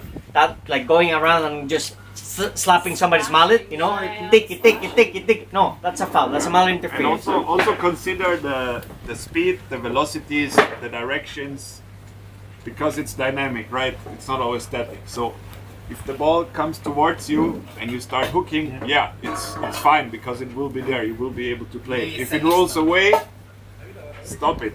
Yeah, exactly. You know, exactly. release So it. hooking a long time as well. I mean, we'll get to the hooking, but yeah, the idea of the mallet interference is that is for a playable ball. Yes. What happens with Django and it's open goal and he can't score? What do you mean? You can award a goal. You can award a goal. If it's open goal, he goes to shoot, he gets hooked. Unplayable for the ball. Within the crease, maybe. You could, I mean, awarded. Should be awarded. I mean, it should be awarded, right? It's an open goal? Open goal, he said. Yeah. You could say, yeah. You could give an award, awarded goal. You could give it's a foul on an open goal. That's when you award a goal. Yeah, sure, definitely. Yeah. Maybe on a specific situation where you're on the other side of the bike and you're trying to reach around the front wheel. Yeah. And like Emmett is a specialist of this, I guess. Yeah. Is this considered as a dangerous play? No, you're asking me something very general. No, it depends on each. So when you reach around, it's exactly what happened to Theo in Lyon. In Lyon. Yeah. I'm just asking for this. If it happens, it's a big foul. You know, it's a 1 minute penalty. If nothing happens, you know. Yeah. I mean, a lot of. But you're also preventing. If you as a ref think it was dangerous, it was too dangerous, you can still call it. It's your discretion. But you're preventing someone from moving forward too, because you put your mallet and your hand in front of their handlebars. Right. But you can do it in a clean way. You know, it's like Emmett dropped the mallet after done that to Theo. That's a very extreme situation where we know it was a foul. But I'm asking for like, where is the limit in that? Ref's discretion. I mean, you just have to. I don't necessarily think that the action of trying to play a ball like that across is 100% a foul, right? If the ball is playable, right? Because we do it all the time. We stretched out, you know. We always try to get that ball, right? Yeah. A lot of people do it. However, it has to be playable by you. You have to take into consideration the circumstances. If you think that they're doing something reckless, definitely call a foul on that, right? However, I cannot say if you do that, it's a foul all the time. No. So reckless is 30 seconds. Reckless is not 30 seconds. Okay. Sorry. We'll get to that. Crease violation. So one defensive player within the crease, 3 seconds. If the mallet is in the crease, they're in the crease, right? Let them know, right? So try to be lenient, especially with players that are not that experienced, and especially for actions that are not within the context of a goal, right? If the ball is in the corner and the defense are a little bit like, you can call the foul, you can call the advantage.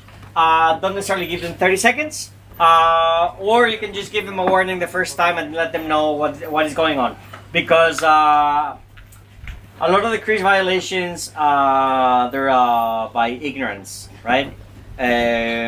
Especially with being in the crease with the mallet. Sorry, one more. If I'm in the crease and someone is blocking me from getting out of the crease, there's no violation, right? Yeah, exactly. Yeah, definitely. Yeah. I mean, you cannot disappear. Yeah. You have to make sure that you're trying to get out of the crease, not being there and being planted. If they have crease violation in the context of a goal, that's 30 seconds. That's a minor penalty. If a player is constantly doing crease violations, then they get minor penalty as well. Like I said, first time you could be lenient, you could give them a warning, you could give them a foul. Don't give them 30 seconds the first time unless they're trying to be dicks. Okay, dabbing, right? So, Bernie.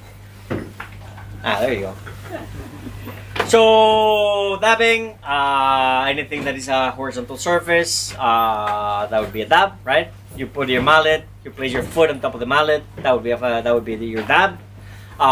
You grab the boards on the top, that would be a dab, right? However, you place your foot on the side of the boards, it just still be okay. Anything that's vertical is fine. Anything that is horizontal is not. Hulk smash is not a dab, right?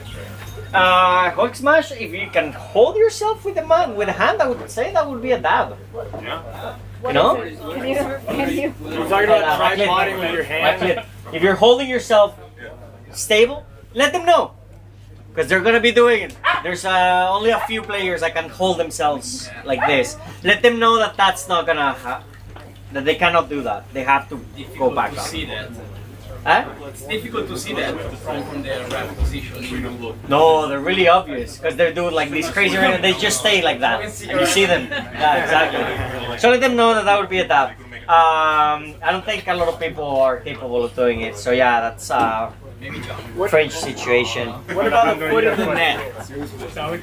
What do you mean a foot in the net? You talked about a foot on the board. Yeah. But what about a goalie's foot in the net? On the post. What do you mean? Like on the You're a post or like goalie. in the net? Like You're the goalie, you're gonna stabilize on the goal frame in any way. In any way. You cannot, the goal frame cannot hold your balance. You cannot hold your foot on the post like that. Mira, so holding, grabbing, otherwise resting on the goal or the top of the boards is considered a dab. However, if you're resetting the goal into position, then you wouldn't be called a dabber. If I move my own goal, is it my responsibility to fix it, or can I ask the goal ref to fix it? Oh, you can ask them to fix it. Yeah, definitely. Yeah. Don't grab onto anything. So that player is considered out of play. So just leave the game as soon as you can. You're not gonna get a foul if you interfere in the game, not voluntarily. You know, if it happens that you're in the middle of something and you get hit by the ball or whatever, you're not gonna necessarily get a foul. However, the other team might get the ball back, right? So that player must go to the tap out point. Like you said, we're gonna define them. You know, so people can go in there. not tapping in center, unsportsmanlike. The what? Not tapping on the center board, unsportsmanlike. I wouldn't necessarily say like I don't think it's unless they're really trying to pull a fast one, right? You know, but I think it would be a lack of awareness or just being nervous. I would doubt call it out. Just tell them, hey, hit the board. You have not tapped in, and if they ignore you, then you call it. Then it's a foul. Okay, so toppling. Toppling, if you fall and on your way you make another player fall, that would be toppling. However, if you're falling and you crash into somebody and you make them dab, but in the process you stabilize yourself, that would be toppling as well, right? So it doesn't necessarily means that both players are down, but if you make somebody fall because you were falling, that would be a dab, a topple. If a player falls and in consequence without contact, I dab, it's still a toppling or not? If they make you dab because of their actions, that would be a toppling. Yeah. I mean, if you got scared and you got into the brakes and you dab, sorry, that's on you. Yeah. But if it's something that is really clear, their reaction, yeah. If they get an advantage from them being on the way, to the ground, yeah. But if you get touched, you are about to dab, but you stabilize, but it took you like few seconds to do it. The game is away. It's a disadvantage for you. That's still fine. If it's a clear advantage for the other team, if they gain an advantage, If it's an inconvenience, that would be a topple. But if they get an advantage from that, yeah, they're getting an advantage, right? If in that scenario they get the ball, then all of a sudden they're really close to your goal, to your net, and they're about to score, yeah, you could call that because they got the advantage clearly from that situation, right? What I'm saying is that the topple doesn't necessarily have to be one player dabbing and making the other one dab, right? Okay. So, pike contact. The T-bone, the base of the T is the one that gets a foul, right? So there was a situation, somebody asked me what happens if somebody blocks somebody else that is going full sprint at the very, very last second. You could call for something that is reckless. Yeah, that is definitely a reckless move. I wouldn't necessarily call the foul on the person sprinting, right? However, 99% of the time, whoever, we have like super powerful brakes. Everybody goes for like these massive discs. You know, we have like these crazy bikes that are capable of accelerating and braking super fast. So 99% of the time, whoever crashes into the other person is the one that gets a foul. That would be the T-boner, right? I said boner. You can't T-bone with your pedal as well, not just your front wheel. You could T-bone with your pedals. Yeah, definitely you could T-bone with your pedals. Yeah. So what about this dynamic where two bicycles are like turning? Yeah. And then crash into each other, and the ball is like in front of them, in the middle. They just crash into each other. That could be a coincidental penalty. You could give the ball, put the ball in the middle, and there would be a reach out, right? They both were stupid, and you know they just crash into each other. Yeah, but if one's wheel are on top of the other, you know, like this, then they are T-boning. Yeah, definitely. I mean, if one crashes into the other, or into the other, you know, if it's not really even, it's a T-bone. The tachoed wheel was fouled. Yeah. Yeah. So pivots and all of that, you have to be in the ground. If you make a pivot, you have to be planted in the ground before there's contact. If your wheel is in the air. Regardless of the contact side. If the contact is on my front wheel, but my front wheel is on the ground, and my rear wheel is in the air. If you're slapping somebody with your wheel with your bike, that would be a foul. That's what I'm saying. So you're pivoting and you're blocking somebody with your front wheel, but my rear wheel is up in the air, but my front wheel is not. You're getting crashed into. Yes. Yeah. Just you're getting crashed into. Clarifying. No. That's the base of the T. No, the slapping. Same as like crazy skids, fixie riders and stuff. You go, that'd be a foul. Assuming this is the board, right? Yeah. I'm riding like this and someone does a reverse return. Yeah. And I'm already kind of past them, but my pedal makes contact with the rear wheel. If they're rolling in towards you, they're crashing into you. Okay. Yeah. Rolling. That's crashing? What? But if they're stationary and he hits them with the pedal. Oh yeah. If they close the door, and you go through them, you're T-boning, right? With the if pedal you're passing or by without the and they're pedal? rolling into you, they're rolling into you. Yeah, they would be the base of the T. Even though technically my pedal makes the contact. Oh no, that's your foul. Yeah, if they're rolling though. No, Your they're pedal rolling has to backwards. clear or else it's your foul. Exactly. Yeah, but you can't roll backwards. No, Yes, if you can. If you're pinning them, no. If you are pinning somebody towards the boards with your bike, you have no escape from there. You have only one line. They didn't close the door. They're not closing the door. They're crashing into you, right? But you can definitely However, ride that backwards. situation, you're gonna have to assess it on the moment, and you might call it one way or the other. Now you're gonna have to make your decision. If you think that it's reach out, you could rejoust it. Yeah, definitely. Definitely. You're gonna have to assess the situations. Not everything's it's very clear, you know. Especially if they do it in a place that is not in plain view of the action. It's probably gonna be something quick. C'est la pédale de Ah, qui va sur les bords. there's always a wrong answer, so don't worry about that. Bike contact that is incidental. Sometimes it happens. You know, that's not a foul. Slightly.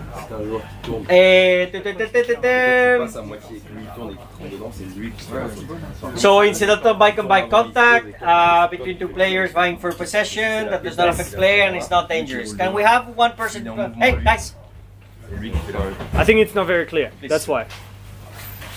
it will never be clear. You call it as you see fit. If you think the person that is rolling backwards is spinning the person rolling through the boards, and you give the foul to whoever you think is at fault. Is at fault, right? It's never gonna be 100% consistent, right? If you're going for a space that is closing, like Indiana Jones, you might get the hat, you might get pinched by the rock, right? That's a very good example. And so, if you're playing the gray area, sometimes it's gonna be like you, it's gonna go your way. Sometimes it's not gonna be go your way. Make mistakes. It doesn't matter, right? Call it as you see fit. Yes. Another question. T-bone. No one dabs. Yeah. Foul. No foul. If you're T-boning somebody, there's a foul. If you think that is so minor that doesn't affect game, you can let it play. Yeah. You don't necessarily have to do, you know, bike contact is not necessarily a foul, right? Okay. So, but by the one T-boning preventing the other guy, so making him lose time, is enough to award if there's an advantage gained by the team, then you have to assess that, right? If it's if it's not affecting the game in any way, and you see it and you think that something happened, you could call it if you want. If you want to waste time, you can do it. If you want to be really severe and make a point on how severe you're going to be reffing, you can call it, right? If that's how you want to keep your game, you know, fair and straight. If you want to be lenient, you can be lenient, right? However, do evaluate whenever you make a call, make a choice on who is getting the ball and what's happening because of that action, right? So the game has to be on equal footing, and that's the most important thing, you know, that both teams play on equal footing and they have a fair advantage to play the ball. Yes, so yeah, bike contact. So extensions, no extensions. You have to check with the shoulders and fairly. No buffer zone. No buffer zone. No, I can't do this to protect myself. You can't really push anybody with Not that. pushing. I mean, you can. It's obvious that you're gonna receive somebody. You're not gonna receive them like this, right? You're gonna be planting like this because that's more stable, right? So that's fine. You know. On your mallet, you Don't. can lift up the hand from the handlebar. Close to your body. Close to the body. Huh? So don't extend, right? If they come like this, obviously. Don't go like, I don't know if anybody was watching Pickle Watch lately, but there was a very nice elbow by Polo? by a certain player. But there was not necessarily an extension, but he was going in like this, right? That's not the way it should be, right? So as much as possible with the shoulder, right? Don't push people, right? Charging is very difficult to engage somebody with the shoulders. Engage somebody from a different speed. So if you're coming from behind and you catch up to them and you hit them, that's very difficult. That is going to be high and even, right? That's almost all of the time going to be a charging, right? But there's forward momentum. You're probably going to take them. They're probably going to spin, right? So it's most of the time it's two players coming in, same speed and coming laterally, right? That's the idea of the contact, not necessarily just touching the shoulders, right? You could be charging, you can be bringing a lot of forward momentum, right? Try to hit them, you know, try to make contact with shoulders and not the back, not the kidneys, not the ass, not the... Because... Even if it's Umaira versus Django. If there is a Oh, definitely. Do make a point before the match that there shouldn't be any contact with close to the boards, right? If you send somebody out, that's fairly dangerous, you know. If it's something that happens, well, you can just give a foul and that's it. If they come in full speed and they just, you know, full strength to the boards, that's make them think for a minute. make sure the players on this court are aware so that they know that there's kind As a ref, you're the one that has to do it. Right. As a ref, you're the one. You're gonna be the one saying that. So holding is just, you know, grabbing into somebody with your mallet or, you know, the wheel or the body or whatever, and not letting them move. Kicking, no kicking. No, not the ball. No, nothing. None of that. No headbutting. Don't touch somebody else's handlebars. Steering arm. Well, you know, don't hit them in their arm that is driving the bike. If you're coming from behind and you're just lifting the other player with the steering arm, that's steering arm issue. You know that you're just like I'm slightly shorter than you, coming from behind. Yeah. And with my own pace, I just lift you a little bit on your steering arm. Yeah. We saw that. We see that quite often in games. This is a steering arm infraction. foul. Yeah. Infraction, Yeah. Yeah. I mean, if it's minor and doesn't affect the game, you can let it play. But if you're like really, if you're doing something that is really, usually yeah, the player is like on the back wheel and trying to. oh, the foul, yeah, definitely, 100%. So flagrance.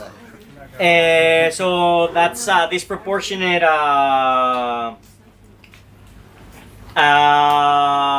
physical response, right? So being a little bit too crazy on something that is not necessarily needed.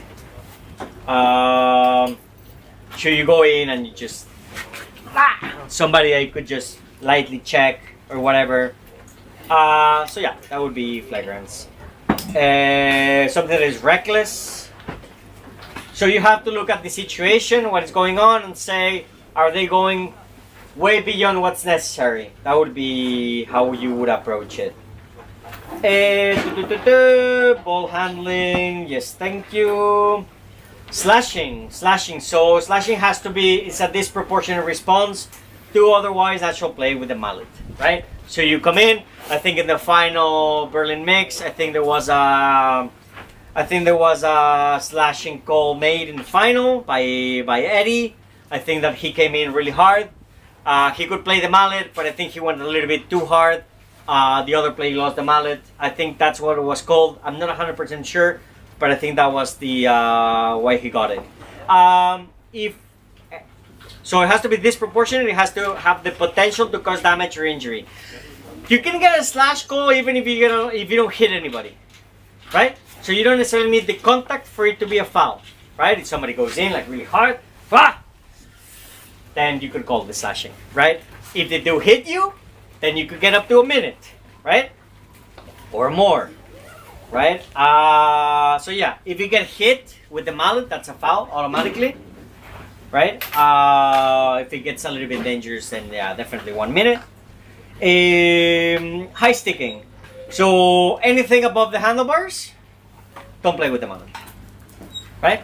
No play above the handlebars. Your handlebars or the next player's handlebars if they're lower than yours within the vicinity. 3 meters, right? And is that correct? Yeah, it's like 2 bike lengths, right? Like we are. Or 3 mallet lengths. Perfect. I think keep striking. I just said it. I just called it. If you get hit with the mallet, if you get hit with the mallet, that's a foul, right? If you get hit with the mallet, even if it's on innocent move or whatever, if you get hit with the mallet, that's a foul. Even if it's a shot, you shoot and you hit someone, it's always a foul. On the follow through, if you get hit with the mallet, that's a foul. So in general, it goes so fast that the ref cannot see the contact point, but players can show their injury or the result of the touch of the mallet, and could be sufficient proof, right? Yeah, definitely. So if you have a bruise right after, you could call that even though you didn't see it. For me, I have a really hard time calling something that I didn't see, right? But that's how I do my stuff. However, if you're reffing and you think that they are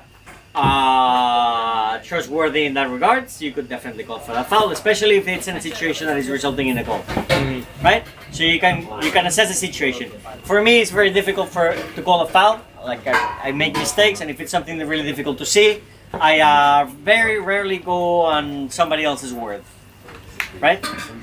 But yeah, definitely, as a ref, you could say it. Yes, Bernie. Okay. Sorry, high sticking is considered the head of the mallet, the bone? Yeah. Only the head? The head, yeah. Okay. Yeah.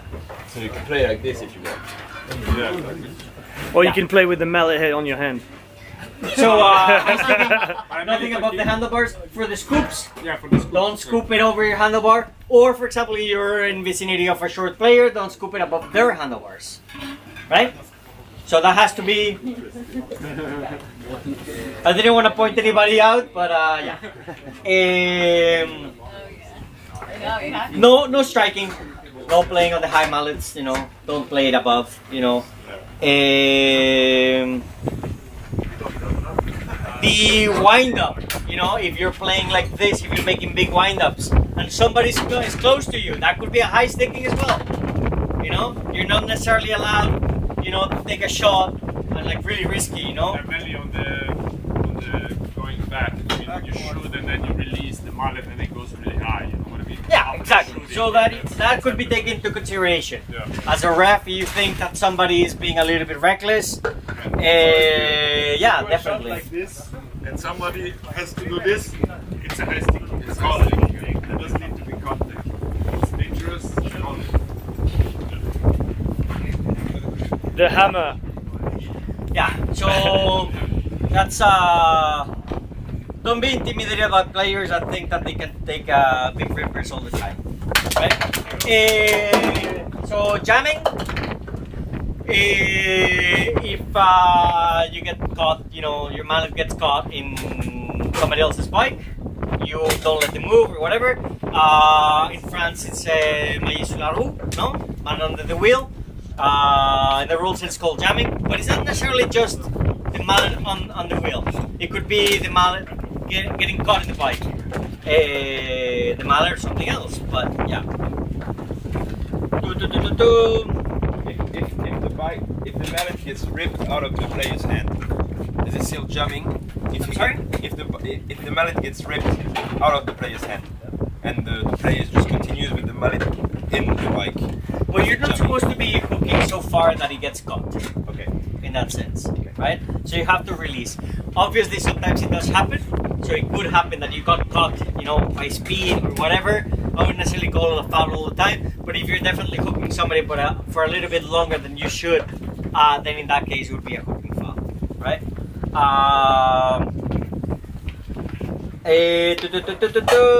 So if you are static and somebody rolls on top of your mallet, that wouldn't be jamming because that's not how it goes.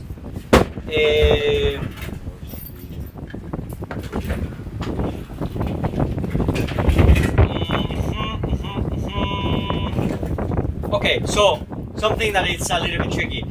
As it is written, it's the other player has to dab for it to be jamming.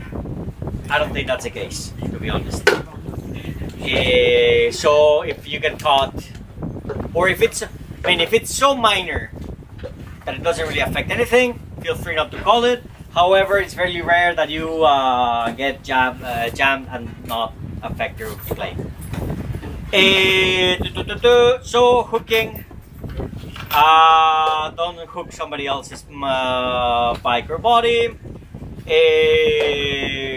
And so for the mallet, the hooking goes with the mallet interference that we talked before, right? So it has to be in the context of a ball possession. However, hooking, if you are the goalie and the ball is right there, there can be another player coming in and hooking the attacker, and you as a goalie can clear the ball, right? That within the crease, exactly. So if you have a situation where you have a ball that is in front of the crease, in front of the goal line, you're the goalie, there's another player's team, one of your teammates could come and hook the other player and you could clear that ball. That wouldn't be a foul. What if right? the goalie hook and the other player clear out the ball? Yeah, that's fine. Yeah, in that context, you know, because it's solely within the context of that. Otherwise, there would be a clear advantage for the attacking player, right? And it's just natural play, to be honest. Yeah, hey, slightly related question. Yeah. Is the Seattle sweep legal? Legal. It would be almost impossible for it to be legal because the other player is not in possession. So you're playing somebody that is not. You're playing somebody else's mallet. Yeah, but you're in possession, not them. You know. So it would have to be a loose ball. Okay. And you would have to time it so perfect. You understand? Yeah. I'm gonna try. Try it, but you might get called it. Yeah. You know? I'll risk it. Damn. It would be really, really difficult, I think. I wouldn't necessarily say It's 99% no. Most lenient ref. The one that is not here. So throwing mallets, big no. Don't do it. Yeah, nobody likes it. Don't do it. Don't do it, bruh. Please, don't do it. And so if somebody's What about to the score fuck? and you throw the mallet, that could be an awarded goal, you know, if it affects the play. But most of the time you'll get kicked out of the Can you be match. kicked out of Euros because you did it at the previous tournament? Oh, definitely, 100%. So yeah, don't throw the mallet. Don't throw it outside. Don't throw it outside of the court either. You know, you could get a foul. You could get a player misconduct if you throw it outside, and especially if you hit somebody. You know, On purpose. So don't rage quit. Don't rage quit. Get therapy. So mallet dropping. If you drop your mallet, you're allowed more or less to play or be a little bit in the way, but you do have to get it, right? It should not interfere with the game, right? If you're still in the action, you can play if you're still in the action. Yeah. But you have to, especially if it's dangerous. Yeah, if your mallet affects the play, then that's gonna be a foul. Yeah, definitely. But if it's in the corner, you're like more or less, you know. And yeah, but do try. If you get a broken mallet, you have to pick it up. Everything. Right? And you cannot keep on playing with a broken mallet. We're not gonna do a like shish kebab on anybody. So don't go with a broken mallet. Remove it. Get another one. Also, don't get a second mallet if you drop your mallet. Right? So yeah. They're not to use to back up a mallet. Mallet infractions called. Drop mallet. If you're running, so your mallet, you drop your mallet, but you're like already like headed towards your net playing defense, you can ride it out to the goal, even though your mallet's like down the court, to like finish out the play. Yeah, definitely. I mean, common sense, right? If you're very limited in your role, you can in theory only engage the person with the ball and try to obstruct. Right. And buy yourself an opportunity to go buy your mallet. Continue your action. Yeah. Don't stop your action because of that. However, if you know, don't make it a point of continue to play without. It's bike polo, not Red Bull. Line change. Not Red If Bull. you drop your mallet, you have no mallet, can you go to line change and replace with the player? Mallet is still on the court. No, the mallet has to leave. It's your responsibility. It's your mallet, and it has to leave. You cannot go to line change. I mean, you could change, but you have to take your mallet out. Yeah. So defensive players, they can just move the mallets. You know, if they're annoying you, you push them away. Can you bully someone? No. No. Okay, so the penalties, ball turnover. So if whatever it's a foul, especially a minor foul, just give the ball to the other players. Minor penalty is 30 seconds. Minor penalty usually is for scoring opportunities. It's in that context. However, if you see that a player is being a little bit mouthy, you can give them 30 seconds. Any infraction within the crease usually makes it a little bit bigger, so usually gets 30 seconds. You can get 30 seconds minor penalty for something that is unintended or obliviously dangerous. So you do something dangerous, but you didn't have, you know, it was, I didn't know that I was doing something dangerous. You could get 30 seconds. If it's something obvious, then definitely at least a minute. But usually, yeah, minor penalties are usually for in the context of scoring opportunities. Major penalties, we changed them to 1 minute as opposed to the 2 minutes that was before because they never got enforced. Nobody got 2 minutes. You know, it was super rare. In 13 plus years that I've been playing, I have almost never seen a 2 minute penalty. However, 1 minute penalties, I've given a lot. Every year. I'm sorry? It's very experienced with that. He did it like twice already. I gave him one. I gave him one, but there was only 30 seconds. Yeah. So now 1 minute, but they'll give them out. That's for dangerous behavior, especially for dangerous behavior. Anything that goes a little bit above and beyond regular play, just give them 1 minute. It'll calm them down. It continues after goal is scored. You sit out the whole time, right? Yeah, 1 minute is 1 minute. Yeah, definitely.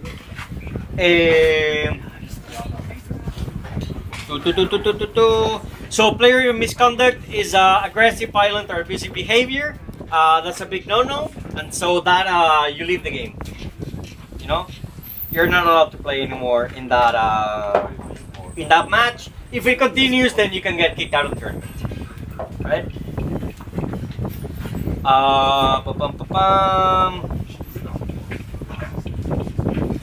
On minor penalties, yeah, if you get 30 seconds, the goal kills it. Right? So yeah, major penalties definitely.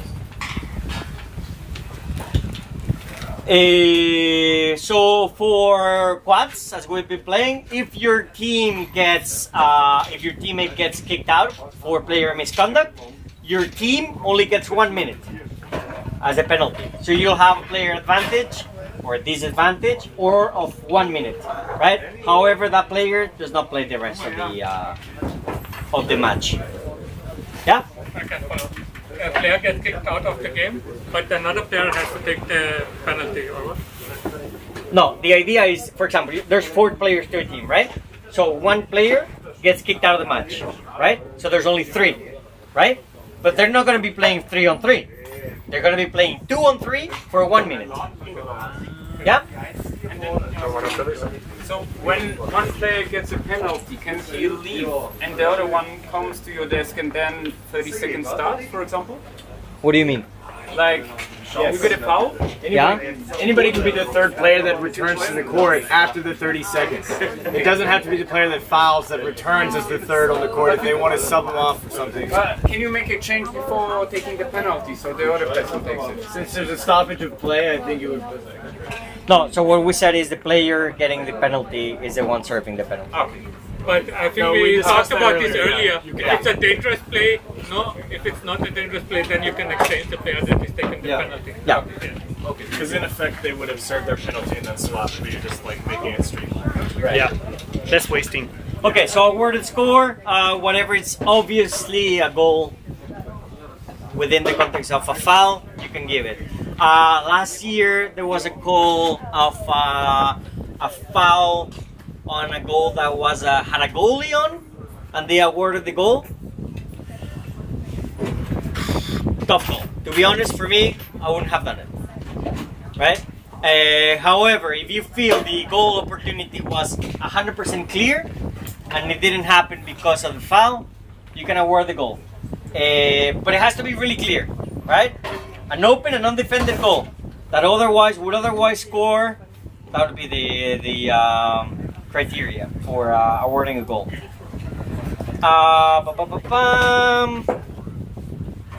Would you have awarded the goal in Annecy?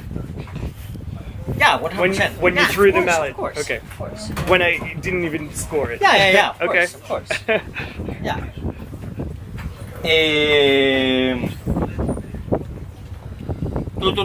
So if the mallet is dropped and it blocks a shot that otherwise would have gone into the goal, that's an award.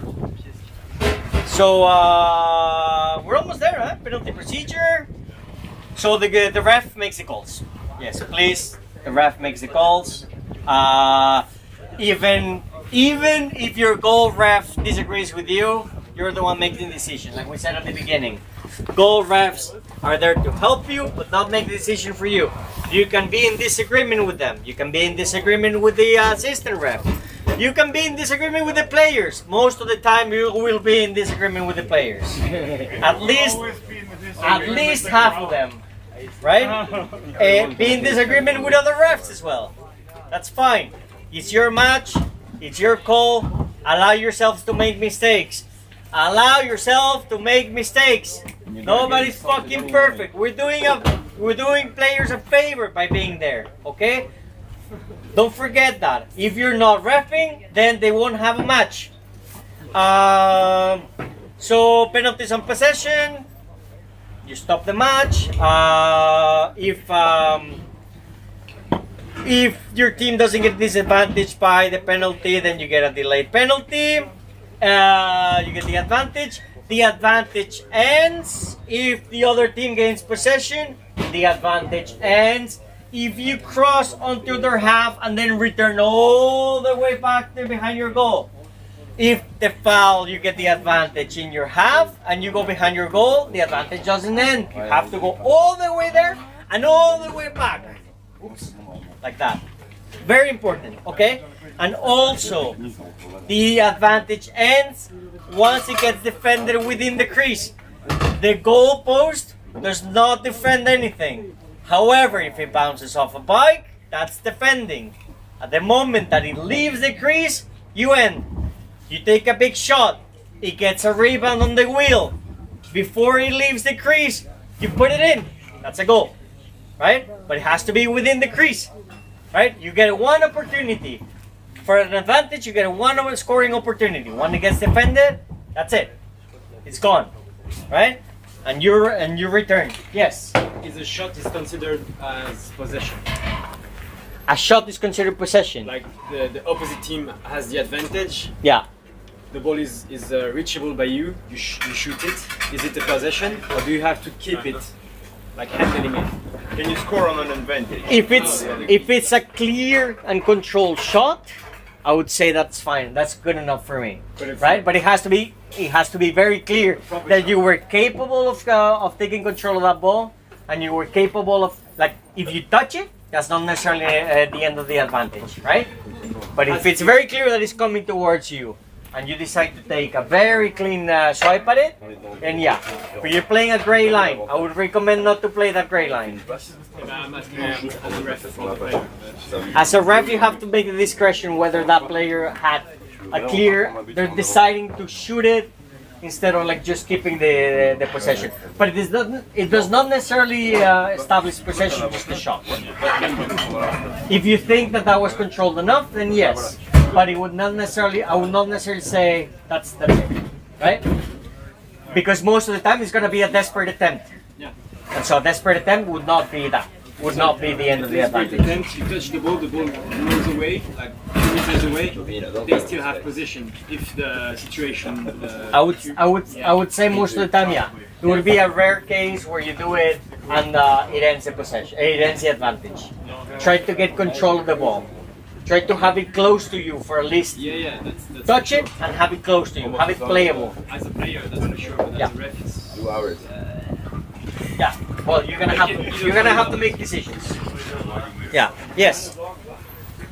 End of advantage due to fouls committed while advantage was. What's the procedures? What are the details of fouls committed while advantage is on the court?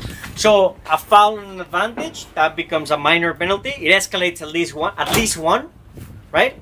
And so if the foul it's on the advantage, that would be 30 seconds for the person committing the foul on the advantage. Correct. They would get 30 seconds. However, if they get scored on, that's it.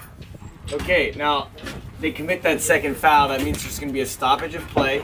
No, not necessarily. Well, not necessarily.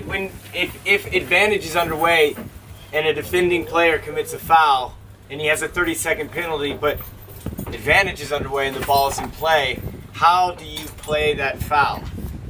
If a goal is awarded, then okay, no problem. But say the defending team gets possession. Yeah. I guess this means they give the ball back, right? And that player now has 30 seconds. Yeah, exactly. For the restart. Yeah. And if you commit a foul while you have advantage. If you commit then that would be a coincidental penalty. It would be a reach out. Then you stop and then you have a reach out. Okay, thank you. However, the foul does not necessarily mean that you're gonna get 30 seconds. If you make a dangerous thing, then you get a 1 minute, right? Right. And then you have to assess whether you're gonna have a stoppage of play at that moment because the game was dangerous, somebody got hurt, and you have to stop it, right? Or let it roll with the advantage until the advantage ends, and then you give the 1 minute. Okay. Right? If you score, you still get the minute. Right? So you escalate the foul by 1 degree, but it doesn't necessarily say that it's always 1 degree. If it's a major penalty, it's still a major penalty. Right. If it's a player misconduct, it's still a player misconduct. Almost there, huh? Almost there. 2 pages. Coincidental penalties. So if 2 players happen to do the same foul on each other, then free joust. Or like the situation that you presented before, they both run into each other, right? Or a foul on an advantage by the team getting the advantage, then you get a coincidental penalty. If as a ref, you're not 100% sure who was at fault, you could call the coincidental penalty, right? If you're not sure who did what, but you know that both of them were a little bit of fault, and you don't want to mess, you don't have to deal with like, I did this, but he looked at me. You can call the coincidental penalty. It's a pretty useful tool. Yes. Does a coincidental penalty add to each player's foul count? Yeah, definitely, 100%. 100%. They're both having a foul. A player advantage, so that's the 3-on-2 situation, right? So whenever you get 30 seconds, you're in a player advantage or disadvantage, depending on which side you are. A game assistant usually counts down for the player that is outside. I don't do it. I don't like doing it. I just tell the person that is on, especially if they're close to me on 30 seconds, on a 30-second penalty or 1 minute, I usually let them know when they can rejoin the game. Because if I start counting down, they get anxious and they usually they start before.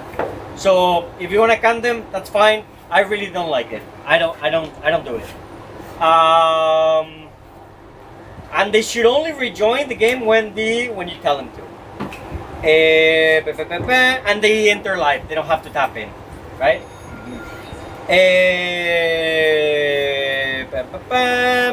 Penalized the 30 seconds, the 1 minute. And then what we said about the for the misconduct, if one player gets a player misconduct, they played 3-on-2, but the team gets that.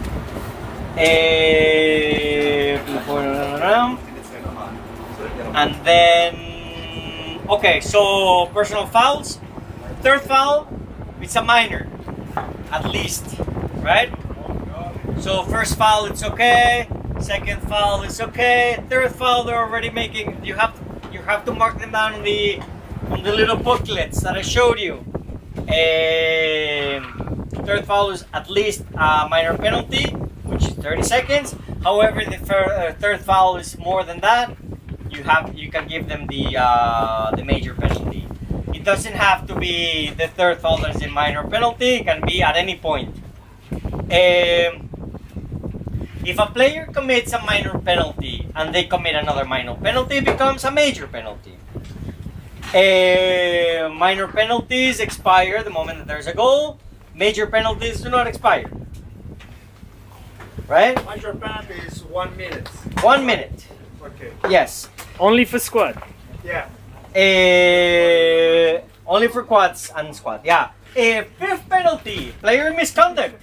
If you make their 5th foul, you go home for the match at least. Right? So we're not gonna get the situation like in Perpignan where there was a player that had 6 and 7 fouls. Right? On the 5th one, that's it. You're done. You're not playing anymore. And your team is gonna get a 1 minute. 1 minute player advantage. Okay? And that's it.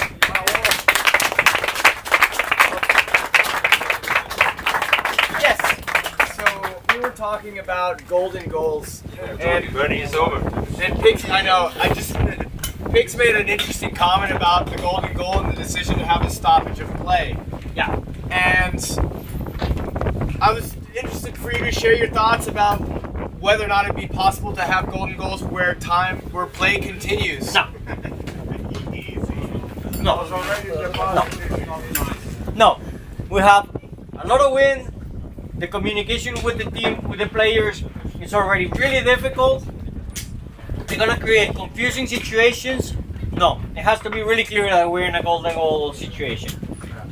I would necessarily, as a player, I would not necessarily disagree with you. I don't see a problem with the dynamic. However, the communication, knowing when it's starting, that's really complicated. And so that's why we stop and we restart. I think the interesting side of it, the reason why it got brought up is because when we, in the game, it's the only exceptional time where we have a countdown to a stoppage of play. When you have two teams that are tied and they know that they're going to go and they're in elimination, they have 10 seconds to maybe end this game and avoid an eventual rejoust where they lose advantage. They end up playing very hard, very aggressive, taking risks, and it's difficult to ref. I find that when there is when a golden goal, a countdown to golden goal is announced and allows all the players to continue playing, that they don't have this weird countdown to stoppage while they're playing and know that they can relax and that the time is going to continue and they'll have time to construct and play more safely. That's an excellent point, Bernie. That's an excellent point. I personally, for a game, no matter which game, I do not do the countdown from 10. I only do it from 5. However, on a golden goal situation, what I would suggest is that you could just announce 10 and 5 and not do any countdowns. Or even 10 only. Let them know that the time is about to end, but don't do the countdown that really stresses people out and becomes a shit show. That's why I don't do the countdowns from 10, I only do them from 5. That's an excellent point. You manage your game however you want to manage it. I think it's perfectly understandable if you don't do the countdown even at all. If you say 30 seconds and let them roll, and you just whistle the end of the game and go into the golden goal. I'd rather have to explain to them that they're going into golden goal now than having a shit show of like 3, 2, 1. Yeah, right. 100%. Excellent point. Okay. Yes. Yes. Somebody asked me a clarification from watching the streaming. So yeah. Play. So mallet hooking spells a certain period of time. So we consider a little tap. Okay. Yes. Give me more context. The mallet hook. Yeah. The phrase spells a certain period of time. No. Okay. Mallet hooking and mallet play is in the context of the ball, where you are in position of that ball, right? Yeah, that's what I mean. And so it's gonna happen sometimes that it's gonna be a little bit shorter, sometimes it's gonna be a little bit longer, right? But it's always within the context of the ball. Once that ball leaves, you have to leave. Yeah. The clarification is about this. When somebody is going solo towards an open goal, if you tap its mallet, it's a fault and a penalty goal. Penalty goal? Not a penalty. How you call it in English? Awarded? Penalty. But in English, a goal. I'm sorry, repeat the situation. So somebody is going towards an open goal. Yeah. And if an opponent steps the mallet, even for a short period, is it still? Can he play the ball? Can the player play the ball? Whether he can play it or not, because it's no, just that makes a whole first difference. step. That makes 100% the difference. But if it's the just player that is chasing, I think that's the question. If the player is within reach of that ball and is preventing the ball carrier from shooting, but he could play that ball, that's not a foul. If the player is not within reach of the ball, that would be a foul. And that would be a foul on an open goal. That would be 100% be an awarded goal. Okay, thank you. Which you can tap, just not. You cannot play anybody's mallet if you're not in reach of the ball. It has to be in the context of ball possession, and that ball has to be playable before you do it, right? Or in the context of being playable by you, right? So if it's coming, I'm not gonna say if you did a tap and it was about to get there, you know, if it's in the context, I will allow it, right? However, if it's not in the context of ball play, no, not allowed. So another topic, the ball getting stuck on the net behind the ball. Yeah. What do you whistle for? No whistle. No whistle, no. It's a playable ball. If it's playable, it's playable. If not, you will whistle. If it's stuck in the net, then whistle. And then it's not stuck, and then the ball goes to the team's goal. If it's as if it left the court. If the ball is playable, I mean it gets a little bit stuck, but it's easily released, you can let it play. If it's not easily, if you see them struggling, then it's an out of ball. It's an out of bounds, right? So the ball goes to the. It's as if the ball left the match. Yeah. And kicking the ball. No kicking the ball. Never kicking the ball. It's not 30 seconds though. If you do it Depends on the context. It could be, depends on the context. Like timeout is called, is the game clock always stopped? We're gonna stop the clock every time until the last. No, we're not gonna stop the clock until the last 2 minutes. So it's timeouts. The timeout. You're gonna stop the game. Yeah. Yes. Yes. On the timeouts, you're gonna stop the clock. Yeah. One more question. Yeah. Maybe I didn't get. When on delay of delay penalties. Yeah. The ball deflect into a top bar, for example, into the crease. The advantage will finish or not? Yeah. If it hits the bike and the person, it's okay. Or the keeper. The bike, yeah. The door. The crossbar. The crossbar. No, the goal is not defending. Yeah. That means it goes on. Yeah, exactly. The goal is on there. If it post, it hits a post and it gets deflected, that's not defended. Yeah. Thank you, Alejandro. All right. Everybody that came to the ref meeting, I probably have a whistle for you. Thank you. Very helpful. The only one, small one. Really.